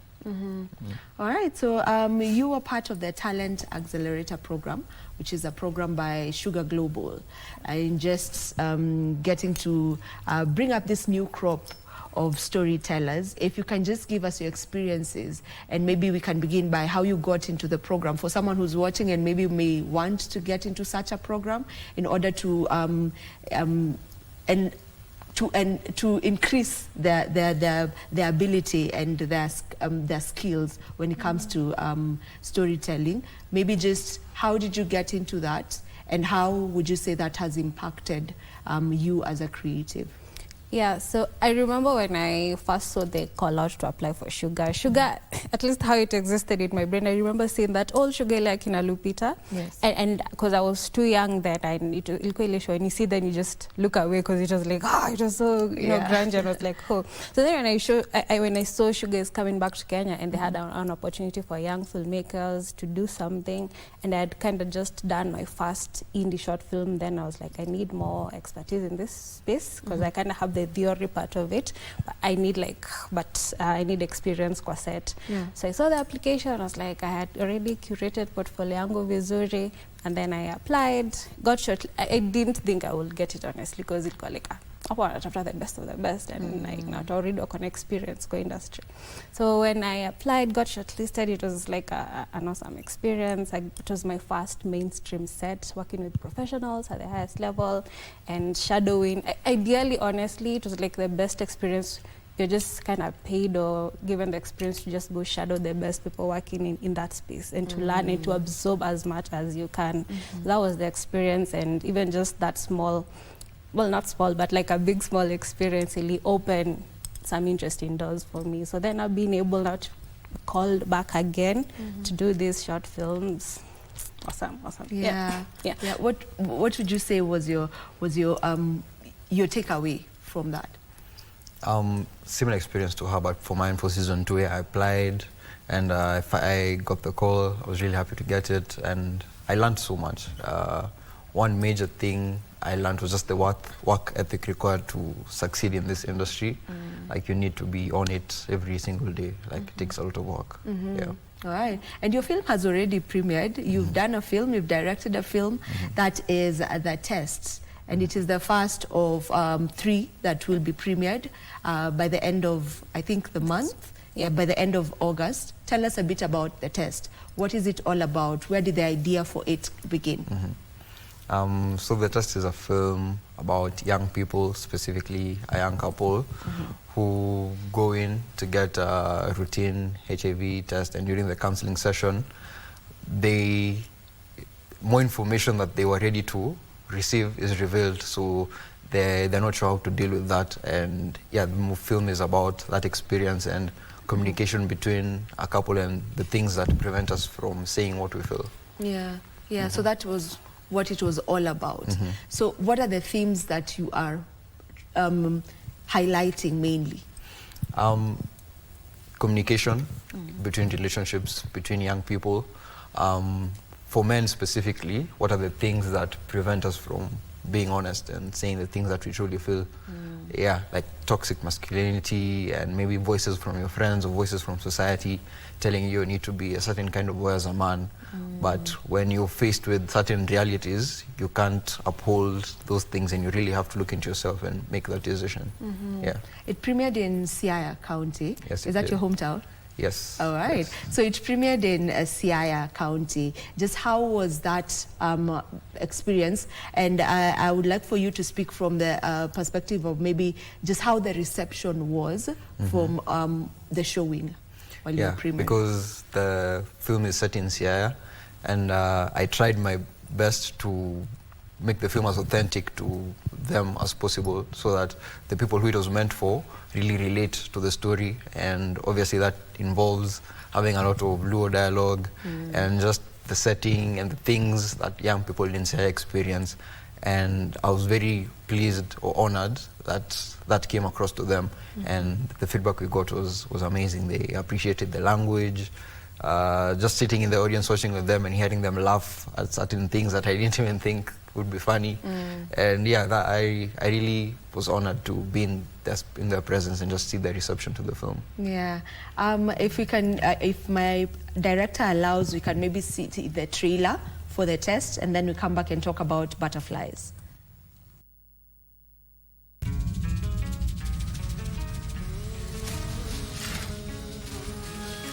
Yaore jaber. Oyaore. Nimekuletea kitu. Donge koro wach mar friends ni wanyalo were godo. Kama uko serious na hii story, kuna kitu moja lazima tufanye. I want to do this right. Odo mondo walos ngima kodi osiepa. Ngima makare. Ngoja bwana. We tulia bana, tumalizie story ni nini? Anza kutoka mwanzo bwana. All right, and that is The Test.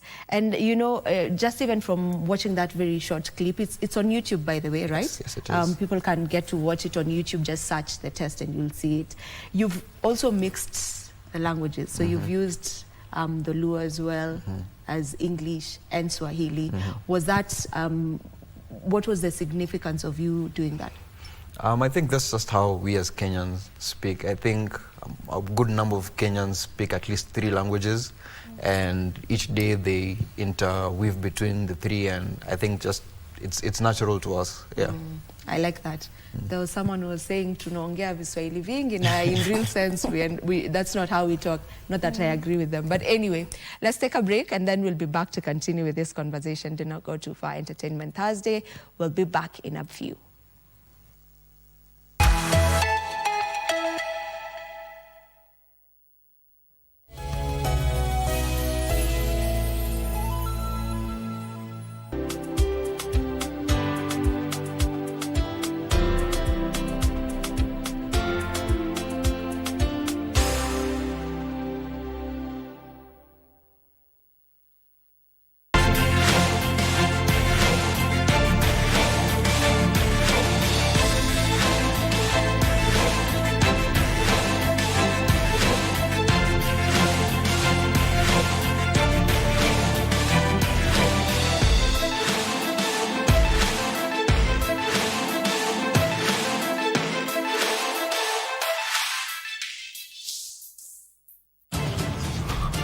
you be human for a minute? Haven't you been calling me that? Hurry up, Shorty. Wait, who's Shorty? We barely know each other. Please show a hint of kindness. What's with the hostility? Why didn't you tell me yet you had arrived? Your ex-girlfriend banned me from contacting you. You want to say something? I didn't say anything. But your eyes tell me you've got something to say. Oh, he even wants to control how I think. What a horrifying character.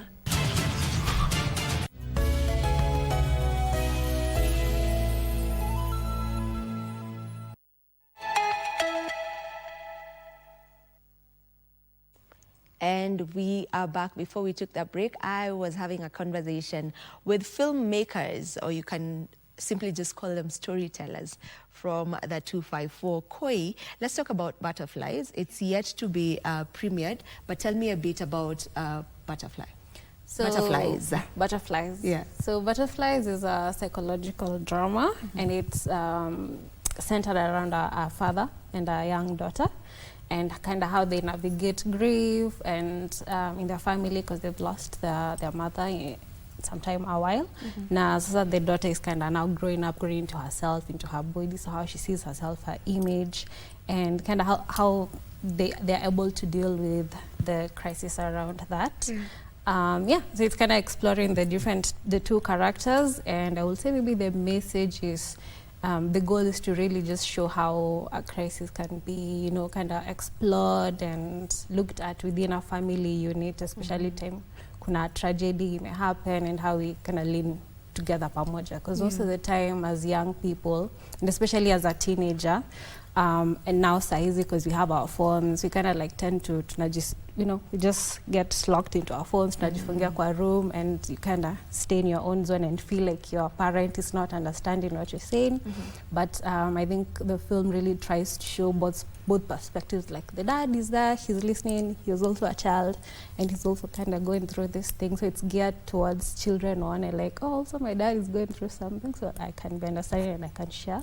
And also to show the young girl or the young teenagers, whatever they're going through, and to the parents to really see what's happening, and then find a way for them to connect both of them. Yeah. So why that particular story?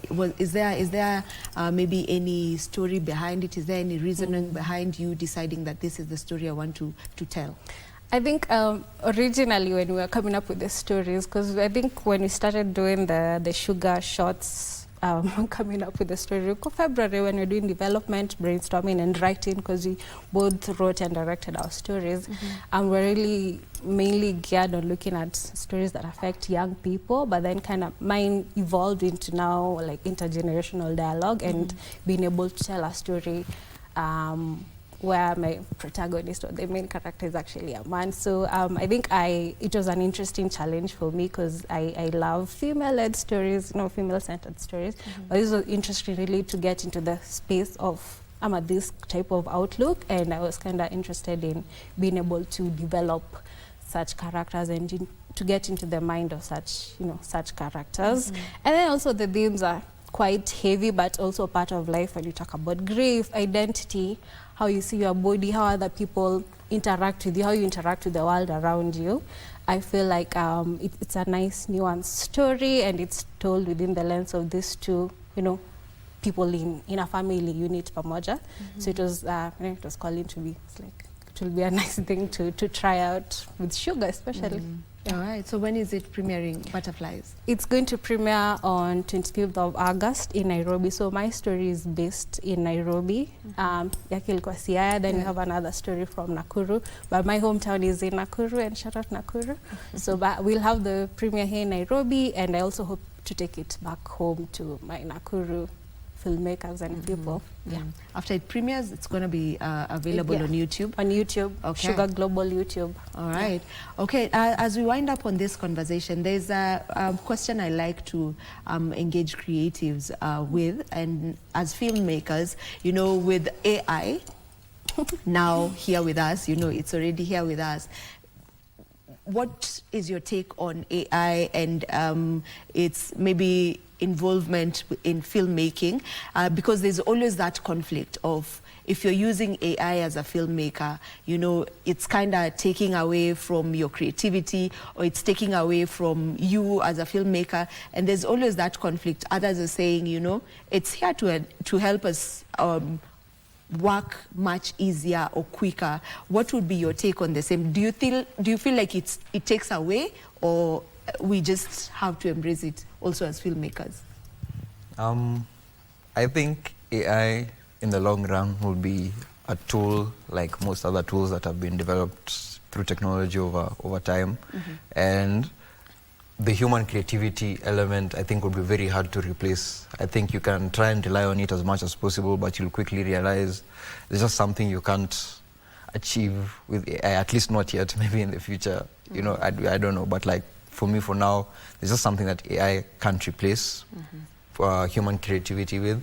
But it has a lot of tools that can be very beneficial to filmmakers and make you work faster and work more efficiently. I think there's a lot of admin stuff, a lot of research stuff and analysis stuff that as a filmmaker, as you're doing your research and stuff like that AI can definitely help you with. Yeah, I think I'm on the same wavelength. AI is really a tool. It's like a tool in your toolbox. It shouldn't be the entire the entire box. So I mean, when you're doing your research in film or in the creative space, even in just the normal workspace, it's to identify, I need this, I need to shorten my time while doing this, then sour. But I feel everything needs to be done in moderation, and it's how we use it. Because even normal things, something that might not affect you, if you use too much of something, that's, if you you might die, because it's a lot, and it's something that actually gives you life. So also I feel like if it's used, how it's used, and if it's used in excess or to replace something, and interrupt the normal flow of how your mind works, how you learn things, how you absorb things. So I think there needs to be some intention with how you use it. I think, says it's a very interesting space because hakuna so much regulation around it, so like it's free range and people are still figuring out how to use it. Do I just replace to my thinking and my research space? So I think it's just been, you go back to the way tukiwa shule when you're doing preps, just also remember to write with your hand and to, to do research. I feel like it just depends with how you use it. But ultimately for me, it is a tool that I get to decide where I will apply it and at what and to what limit. All right. Yeah. As we finalize now, what next now for Koi, the filmmaker? What's next for Koi, the filmmaker? So Koi works at the intersection of three things. I work in film, I work in creative technology and visual art. So I think this year and the coming years, I'm really trying to find a way to bring all those worlds together.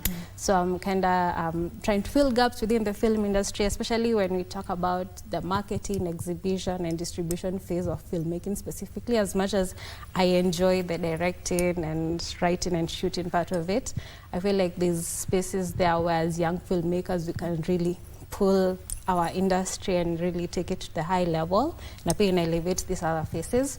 So I think I am interested in kind of being able to bring those three worlds together and, I don't know, innovate or be able to build something around it, specifically in the independent filmmaking communities in Kenya. All right, Trevor. What more are we expecting, or just how prepared should we be for Trevor, the filmmaker? There's definitely more to come. Stay tuned. I'll keep it short. I think I've already started writing my next short film, and I think I really want to use this momentum to practice and flex my filmmaking skills, so there's more coming soon. Yeah, and I feel this is just the right time, you know, for the film industry in Kenya, because even if you look at what is showing right now, we have about 5 Kenyan-made films that are showing in our various cinemas at the moment. So it's a beautiful place to be in. So we wish you all the best in this journey. Thank you very much. All right. Thank you so much for coming. This is where we get to end this conversation, but it is not the end of Entertainment Thursday. We have just begun, so do stay tuned for more right here on the show.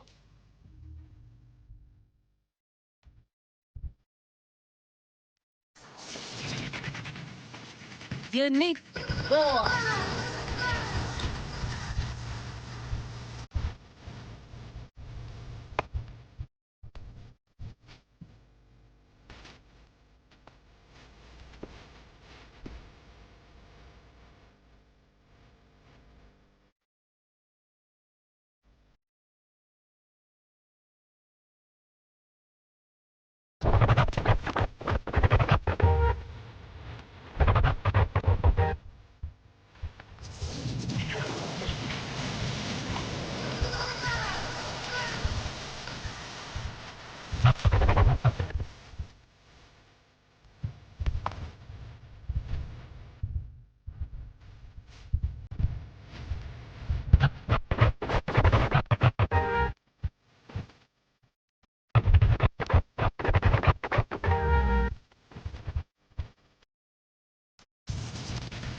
Pasando inapamba na siwezi sema sana tena siwezi bonga sana. I never had a type in my life when the vibe down ibamba na siwezi wacha nyama tena waskulagi sana. Leo silali nikukesha mitungi na washa na choma tena sijali yamewashinda yao yetu wataweza. Choma tena sijali yamewashinda yao yetu wataweza. Watati watatupenda refari izakipenda watati watatupenda refari izakipenda.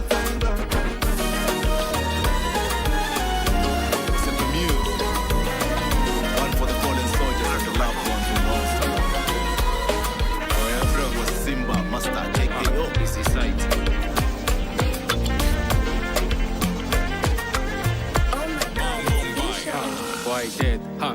When I choose good people.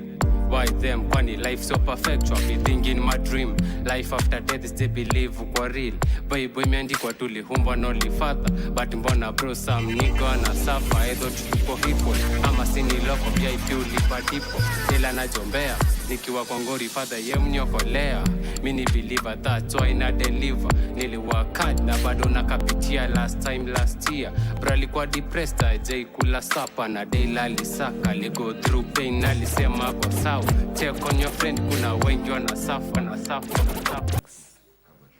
And we are back. Thank you for staying with us. Entertainment Thursday gets to continue. And now from film, we get into a conversation on music, but music with a purpose, you know. And I will be talking to one Dags Gizi. He is a hip-hop artist. He has been in the game for so long, and he's here to just let us in on his journey and what he's doing now with his music. So it's a pleasure to have you here. Same here. Thank you for having me. Good morning. Good morning. Uko fiti kabisa? Kabisa, nashukuru. All right. Yeah. Let's get into this, Dags. You've been doing music for quite a long time. In fact, your major release was back in the year 2004. Yes. So since that, the debut of that release, to date,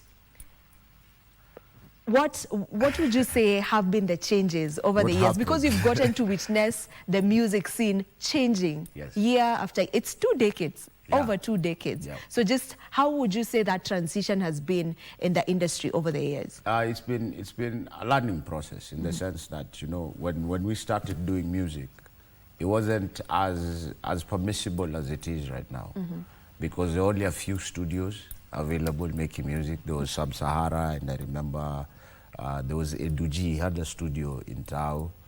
But now, you know, every neighborhood you go to, there's a studio that's happening. And from your previous guests, the filmmakers, you know, it's very nice to see like such talent. So Trevor said he left architecture and he's doing film. Full time. So when people have started seeing, like kitambo ilikuwa ni hobby. Now it's a proper career, you know, like people are making money from it, they're making lives out of it. So yeah, it's about time to come in. So for me, life happened. And then I guess, so I choose it as a lesson learned. And it's just applying the teachings from those lessons. Okay. And you know, you mentioned for you, life happened. Yes. You know, with how you said it. If you're open to speak about it, because I know you took a really long break. Definitely. You know, so what was happening with your life while you were taking this break, during that break? Yeah, so the first challenge was, you know, you go to the studio, you think you've put up your best work, and you try and push it as much as possible, but it doesn't go through, right? And whenever you experience a failure in life, you opt for something else, or you decide to do it again but better. So I opted to do something else. Once the music was out, we did a couple of shows. Then, you know, the other life of usanii ikaingia. So I forgot I was an artist, I forgot I was a son, forgot I was a husband, and forgot all those things. Then finally, when you get to a point whereby, you know, when life humbles you to a point, you definitely go back to where your purpose was. So what I can say is I discovered my purpose again. I rediscovered my purpose. So when you talk about, you know, life happens in terms of, you know, that other side of usanii. Are we talking about the sherehe part, whereby now you get into... Definitely. It got to a the point, side shows. It got to a point whereby, you know, as a beginning artist, you know, sadly, people will always take advantage of you, right? You'll go cut and raise somewhere. Then after a couple of days, you'll discover guys were paid, you guys were paid in alcohol, you know, and it becomes the norm, right? Unalipwa na mzinga yako. Unalipwa na mzinga yako, kaa hapa, hivi ndio wasanii ukaa, you know. Then over time, it becomes a habit, right? And depending on how long you exercise a habit, it can either go bad or nice. So I chose the latter. You know, it went bad for me, really bad. So what you're saying, you sunk into alcoholism? I sunk into alcoholism. I'm a recovering alcoholic. And for me, music is more than just a career path. It's medicine. That's what keeps me sober. If I don't go to the studio, I'll definitely drink, and if I drink, I'll die. Because that's the only thing that's been left. I've been to rehab, I've been to jail, and the last one is death, right? So I don't want to gamble. I'm enjoying life right now. So when was that, when did that realization come upon you, whereby you discovered that, okay, it's time for me to make a 360 change, you know, do that turnaround? When was that? Is there a specific moment that made you decide that, and then now you coming back now to music? True. So the first time it happened was in 2018. I just spent a month in jail for driving under the influence. Yeah. And there is where when you get to sit with yourself is when you can actually confront yourself. But that time, I was still in denial. Dunia inanionea, no one understands me and stuff like that.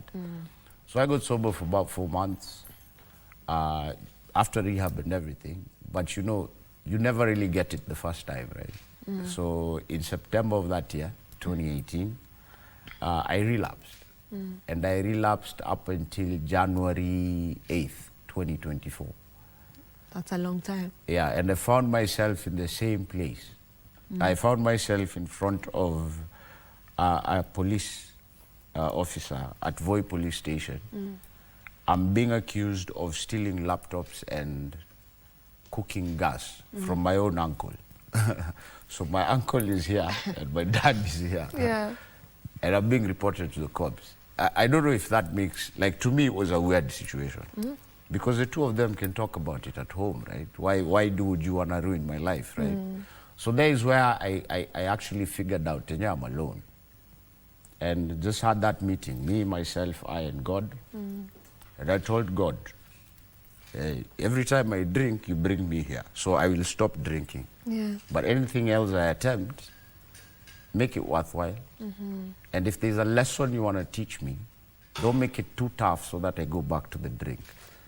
And since then, I've not had a drink since. I don't miss it. I don't envy it. And you never find me telling people to stop drinking alcohol. Yeah.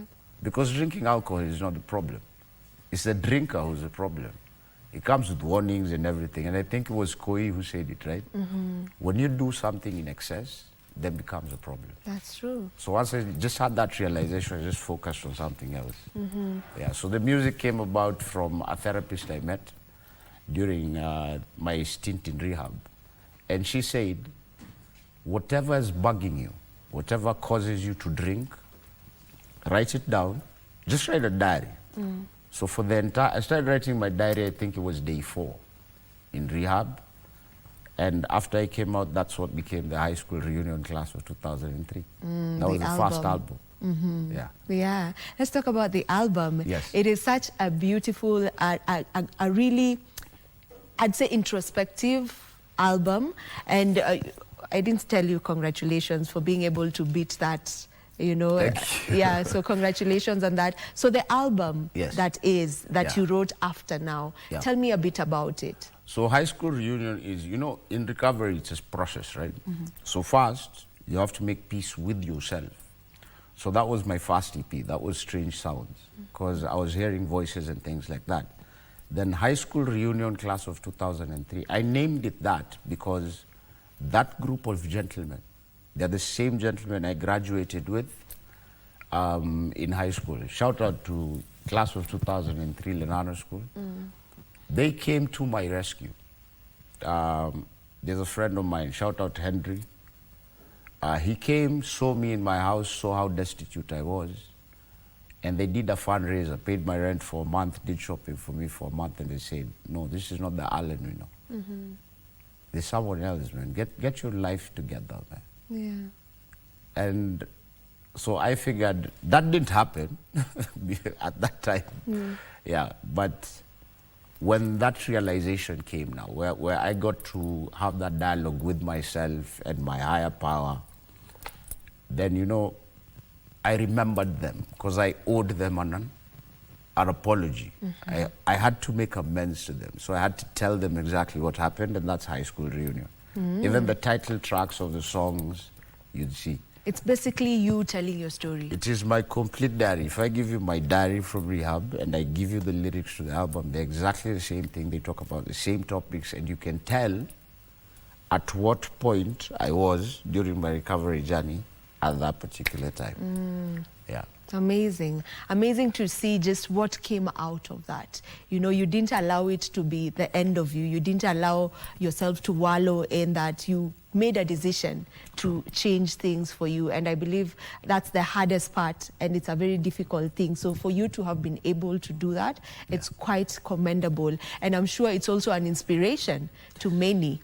So before we get to talk about the other initiative that you're doing on matters mental wellness and tree planting, we'll get into that. You've done collabos with a number of people. Yes. And you've also collaborated with people who are not in the country. You know, there's a collabo you've done with a Nigerian as well. Yeah. There's one you've done with someone in the States. Yes. Just talk to me about your collaborations and what... how do you go about knowing who am I supposed to collaborate with? Sure. So when it comes to the creative industry, I don't know if I mentioned this, but I've worked in corporate for a long time. And what I came to learn from corporate was referral business is the best business. And anytime you have an idea, just push on with it, the right people will align. So the guy you mentioned in the States, there's actually two. There's Mo Money McCoy and there's Mojo Flows. And the Nigerian is Osoba. Yes. She's called Osoba, the artist. Amazing lady, man. She's an amazing hip-hop MC. And what happened was we met just online. I think we just stumbled on Spotify and we reached out to each other on Instagram. Hey, how you doing? Yeah, I'm going through this also. You're going through this also.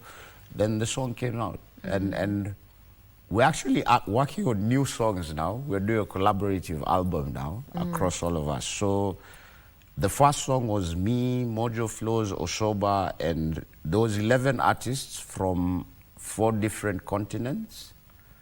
And no, 11 artists from 4 different countries across 3 continents.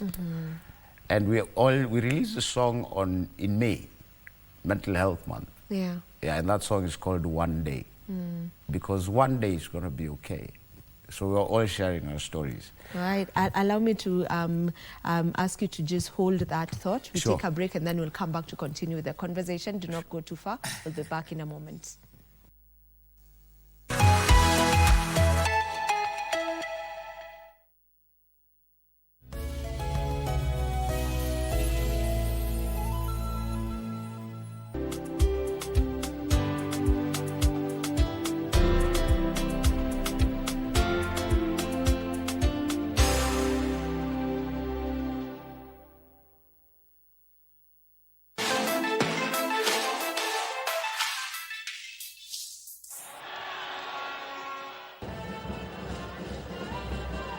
Still to go, Gianni, Cesane, Modlalo. Space out on the right-hand side for Fikile Magama. Looking into the middle, and Catalana is in behind. One chance, one goal, and South Africa lead in a game they have to win. And that is the start they wanted, just 21 minutes on the clock. And it is Thembi Catalana to the rescue once again.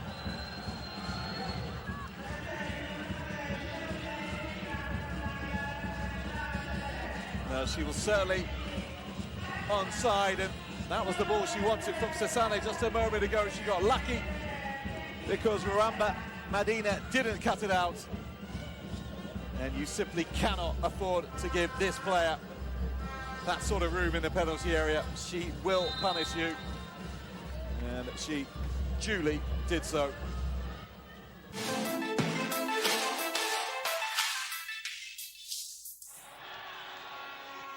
Pata makao na boma yangu.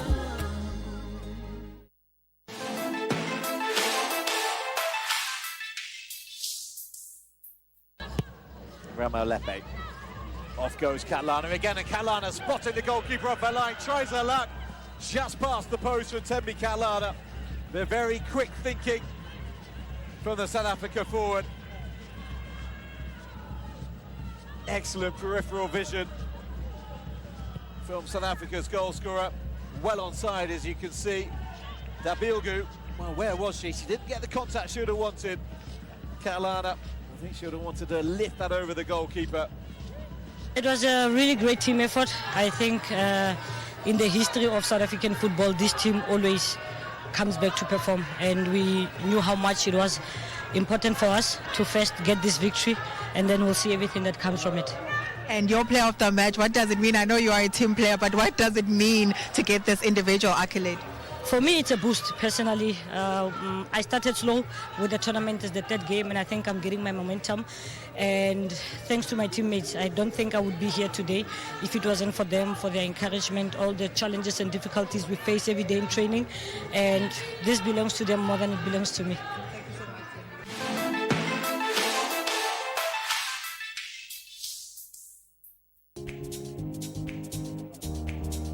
I am a model. I'm the CEO of Plant Your Age campaign. I love the way models had their confidence. Then I started going to modeling competitions. I went to trainings where I was taught the flips, the turns, and everything about modeling. In today's story, we are going to find out who is stronger than the other. And is strength only in the muscles that we have, or can it be strong in the mind? I am sure she sells seashell shells. I am sure she sells seashell shells. Today, I'm going to show you how to make jollof rice. The value of a doctor is not in the title.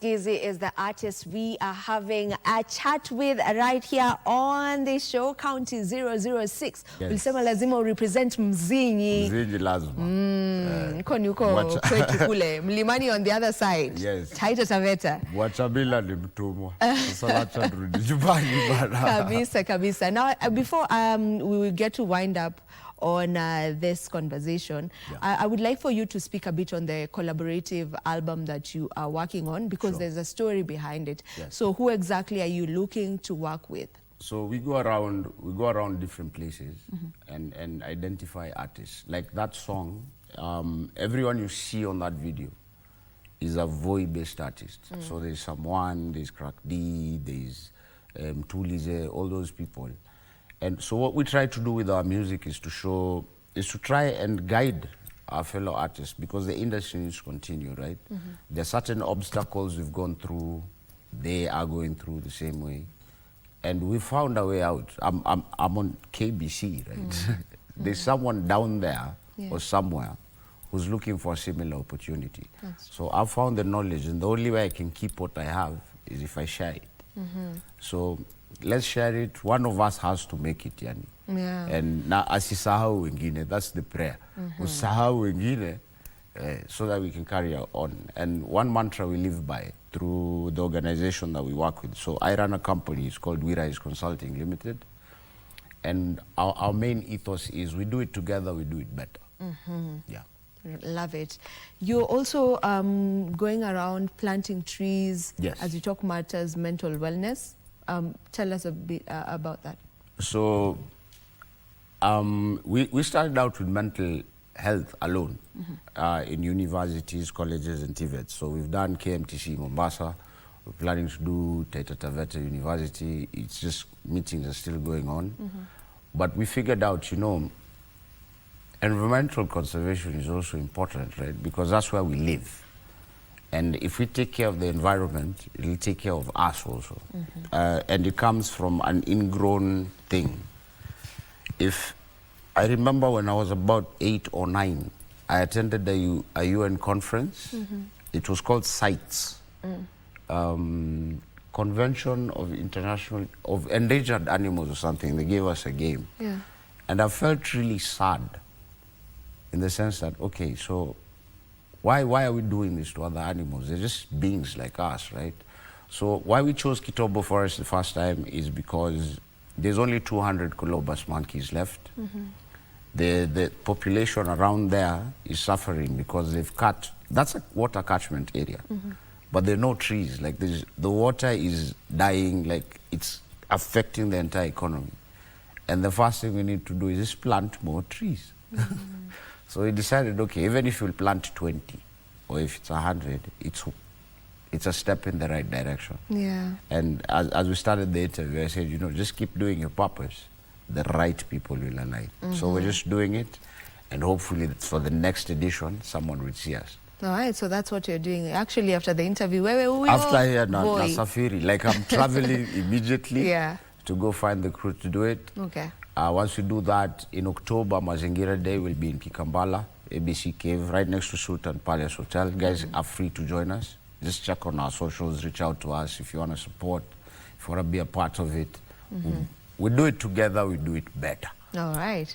Love it. And that is actually just the proper way to finalize, unless there's something you want to have as your parting shots. Yeah, I'd just like to speak to anyone out there who's suffering or knows someone who suffers from any issue. It's tough now. We know it's tough, but check up on one another. There's a statistic that came out from World Health Organization. 4 people in Kenya die every day because of suicide. And those are the documented ones. In Taita Taveta, where I'm from, it's 2. Every day. Every day. There was no budget for it in this year's budget. Nothing. There's nothing on mental health. So rather than focus on curative, because if we think, Madare has no money. Because it's not there in the government, right? So it is up to us to check up on each and everyone. So if you have a family member or a friend or someone and you're struggling to find where to help them, reach out to any of my pages, DM me, WhatsApp me, my numbers are available. Let's have that conversation and see how we can give someone else a purpose. Amazing. It works. Give them a purpose. Yeah, it works. Amazing. It was a pleasure having you Thank on you this so show. much. Thank you so much. Great job you're doing. So Thank keep you. doing what you're doing. You are changing lives, I'm sure, one at a time. Just one is enough. All right. Okay, and this is where we get to end this conversation. But remember, we have a number on your screens right there. That is our WhatsApp number, 0707-303-212. You can be able to talk to us through that number. We have officially also gotten into that request hour. It begins from 9 a.m. So you can start sending in your requests, and the DJ is more than ready to ensure that you get to listen to all the music that you love. So 0707-303-212. Get texting on WhatsApp. We'll be back.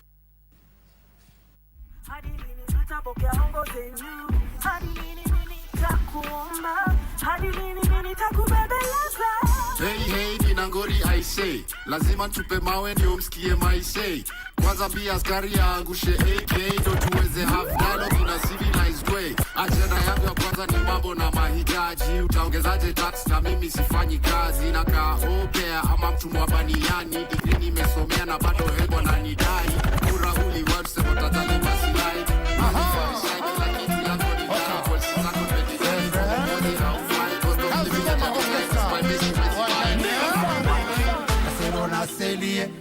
Na maremare na masanga mengi, wasichana warembo otoka kwetu kule Davida. Kasero na selie na maremare na masanga mengi, wasichana warembo otoka kwetu kule Davida. Badata bele moko hao, amrogu wa bele mabuka. Badata bele moko hao, amrogu wa bele masinda. Eko na bahati wa Davida. Yaba ibigo kieba kidavida. Kachiruna bachokwa na basero. Ibadile misakuzawa kesho wapo. Irichanga. Nalila wa kesho basiseke siye. Mwendo wa kesho, tukandike mwendo wako. Enzi wa kesho, sinia cheni tiseke. Mwendo wa kesho, tukandike mwendo wako. Enzi wa kesho, sinia cheni tiseke. Badata bele mokwa, amrobu wa bele mabuka. Badata bele mokwa, amrobu wa bele masinda. Eko na bahati wa Davida. Yaba ibigo kieba kidavida. Kachiruna bachokwa na basero. Ibadila ndisa kusawa kesho wapo. Irichanga. Nalila wa kesho basiseke sige. Mwendo wa kesho, tukandike mwendo wako. Enzi wa kesho, sinia cheni teseke. Mwendo wa kesho, tukandike mwendo wako. Enzi wa kesho, sinia niache niteseke.